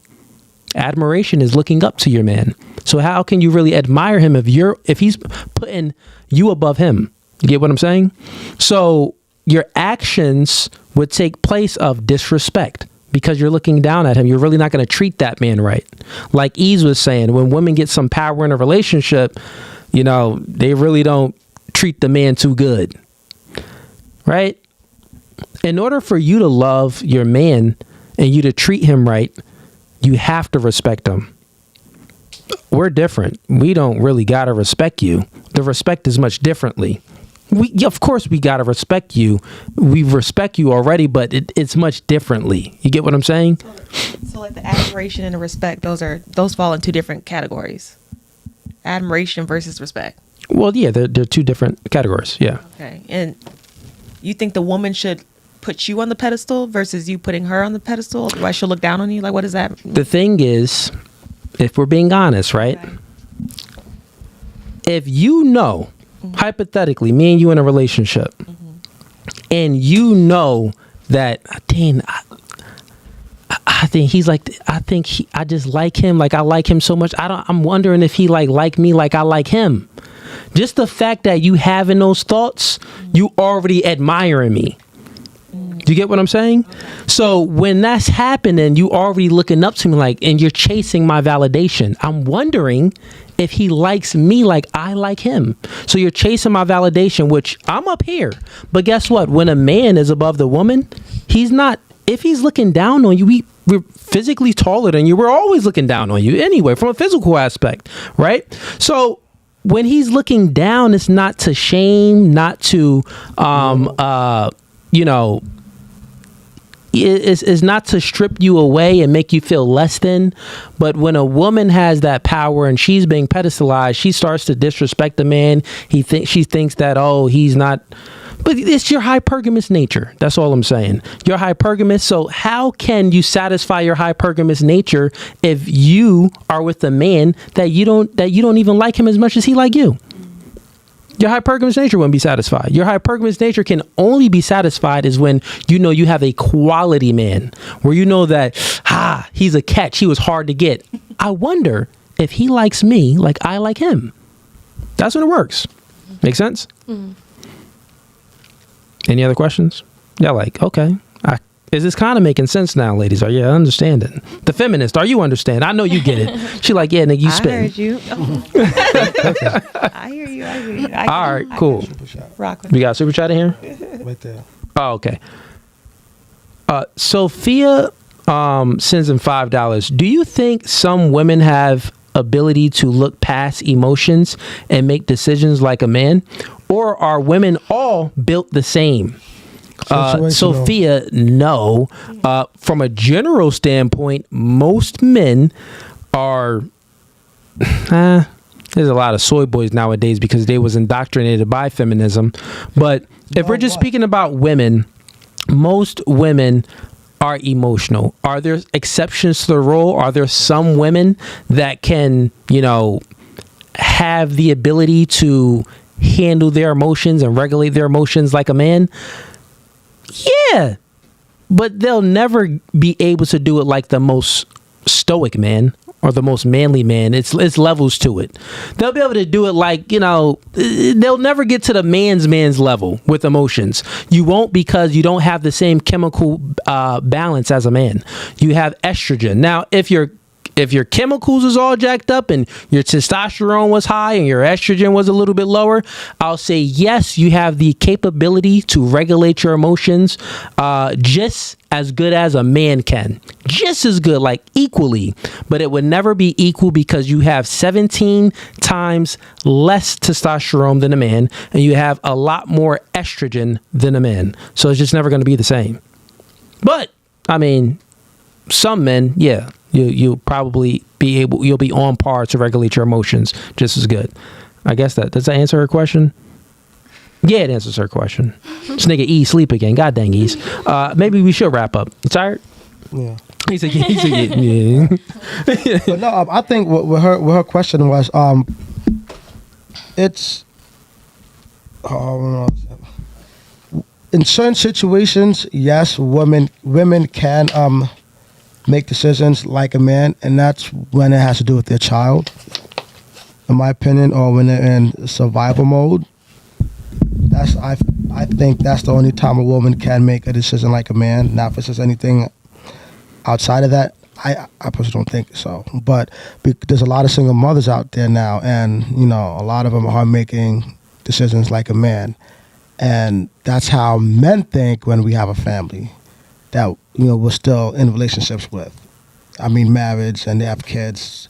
Men think like that all the time. So, only in a situation where pertains to their children, I think that women can put their emotions aside and think like a man. Hey, I need to be able to work so I can be able to pay the bills, or I need to be able to get this money and do this. So yeah, that's good. I was gonna say give the examples. That's good. So my kid, so my kid will be well off. So yes, only in a situation that pertains to her well-being and her kid's well-being, she could be able to put her emotions aside and think like a man. And I'll say this: women, if we're saying they'll think like a man. We just did the exercise with these two women that have sugar daddies. They they did not give a freak about how the sugar daddy felt. They was only thinking about themselves, and which is similar to a man thinking about himself when he's just smashing a chick and he knows the girl wants a relationship. And he's like, I ain't considering that. I'm only doing me. But that isn't like a man per se. That's just human beings. That's human nature, I would say. So how I broke it down when I'm saying that, like, do you think that some women have the ability to look past emotions and make decisions like a man? Or are women all built the same? To answer the question, no, not all women are built the same. So, yeah, I think both our answers broke it down to you pretty good, Sophia. Sophia, join debate night. Looks like you may be a feminist. Would love to have you on for debate night Sundays and Wednesdays. Or if you're just or if that was a genuine question, then appreciate you. All right, ladies, let's do last thoughts. Let's wrap it up. So last thoughts, this is the part of the podcast where if you do have any last questions, anything, I'll let you get it out. If you don't have any last questions, let me know how you like the show. And would you come back? And we're going to start with you. I don't think I have any last questions. Cool. But I definitely did like the show. I feel like everyone gave their opinions on all the questions, gave their point of view, even if they agreed or disagreed. Definitely gave examples on why they agree or did disagree. And I would come back, yeah. Cool. Definitely have you back. Yeah, you were a good piece to win. Pretty base. So, get some other chicks on and have you back, and you could be like, should be giving answers just like us. So, yeah. She would have been good on a couple panels when we had them radical feminists, man. They would have hated her. They would have had real beef with you, shorty. Moving on to you. Yeah, I have no questions, but thank you for having us on. I respect all the women on the panel. And yeah, I will come back. It was nice to hear other perspectives. Got me thinking a little bit, and yeah, I had a good night. I'll have you back. You was a good sport. Good sport, good energy. Sensitive, but still in a good, sweet, genuine way. It wasn't ratchet. I could tell that you good spirit from you. How about you? Any questions? No final questions, but I definitely come back. I had a blast. I learned a lot. Disagreed, agreed, a lot of things. So it was definitely worth it. Cool. That was a good cast. So I have you back. Where you from? You local or no? Philly. Oh, you Philly. Who from Philly from here? Nobody. Oh, just you from Philly? Yes. Oh, okay. Got it. Moving right along. Any questions? No, I have no questions. I did like the show. Definitely did learn a lot. They had some disagreements and agreements, of course, but I would definitely come back on again if I had the choice. Yeah, good sport. I'll definitely have you back. She like, I ain't coming back, you know, for good. Why wouldn't I come back? Coon, you Uncle Tom. I'm not thinking that at all. I'm messing with you. How'd you like the show? I liked it. I mean, the conversations were good. Yeah. The vibes were nice. So, yeah. Okay. You'll come back? Yeah. I'll have you back. I like people that has different opinions and different perspectives. We can battle it out. And I don't think anyone took anything too personal. So this was a good group. Normally when we have these discussions, there's always one or two girls that take it like I'm speaking about them. No, I'm just going against your ideas. You say something, so I'm going against the idea that you put forth, not actually you. But yeah, I'll have you back for sure. Thank you. What about you? No final questions. It was pretty fun. Didn't have anything bad to say about it yet. But I could come back. I was gonna say I could come back. Maybe then I'd have something bad to say about it. Okay. All right. Well, I'll have you back regardless. Yeah, you brought your friends with you too. Two of your friends with you. Okay, cool. That's dope. All right, chat. Stay tuned. We are the next live show. Come on, Dan. What you? Oh, I already. Sky. I was jumping ahead, my fault. Sky Dance. Restream just updated, guys. My fault. Yeah, Restream did just update, so give Dan some leeway. But anyways, guys, so the next stream is going to be this Sunday. We got debate night going down, and then Wednesday debate night. The next girl show isn't going to be next Friday. It's going to be the 21st. So tune in March 21st for the following girl show. But until then, it's just going to be debates. So yeah. And also to all the supporters and the members, if you have people that you actually want me to debate, like certain individuals, let me know. We debated a lot of people that Charlie Kirk debated from the Jubilee channel a while ago. So if you have like certain specific people that you want me to debate, let me know. I'll hit them up. And normally people get back to me right away. So yeah. Anything, East? Yeah, just like the video. Thanks for the support. Follow, comment, and share. Appreciate y'all. Peace. We out. Fugazee.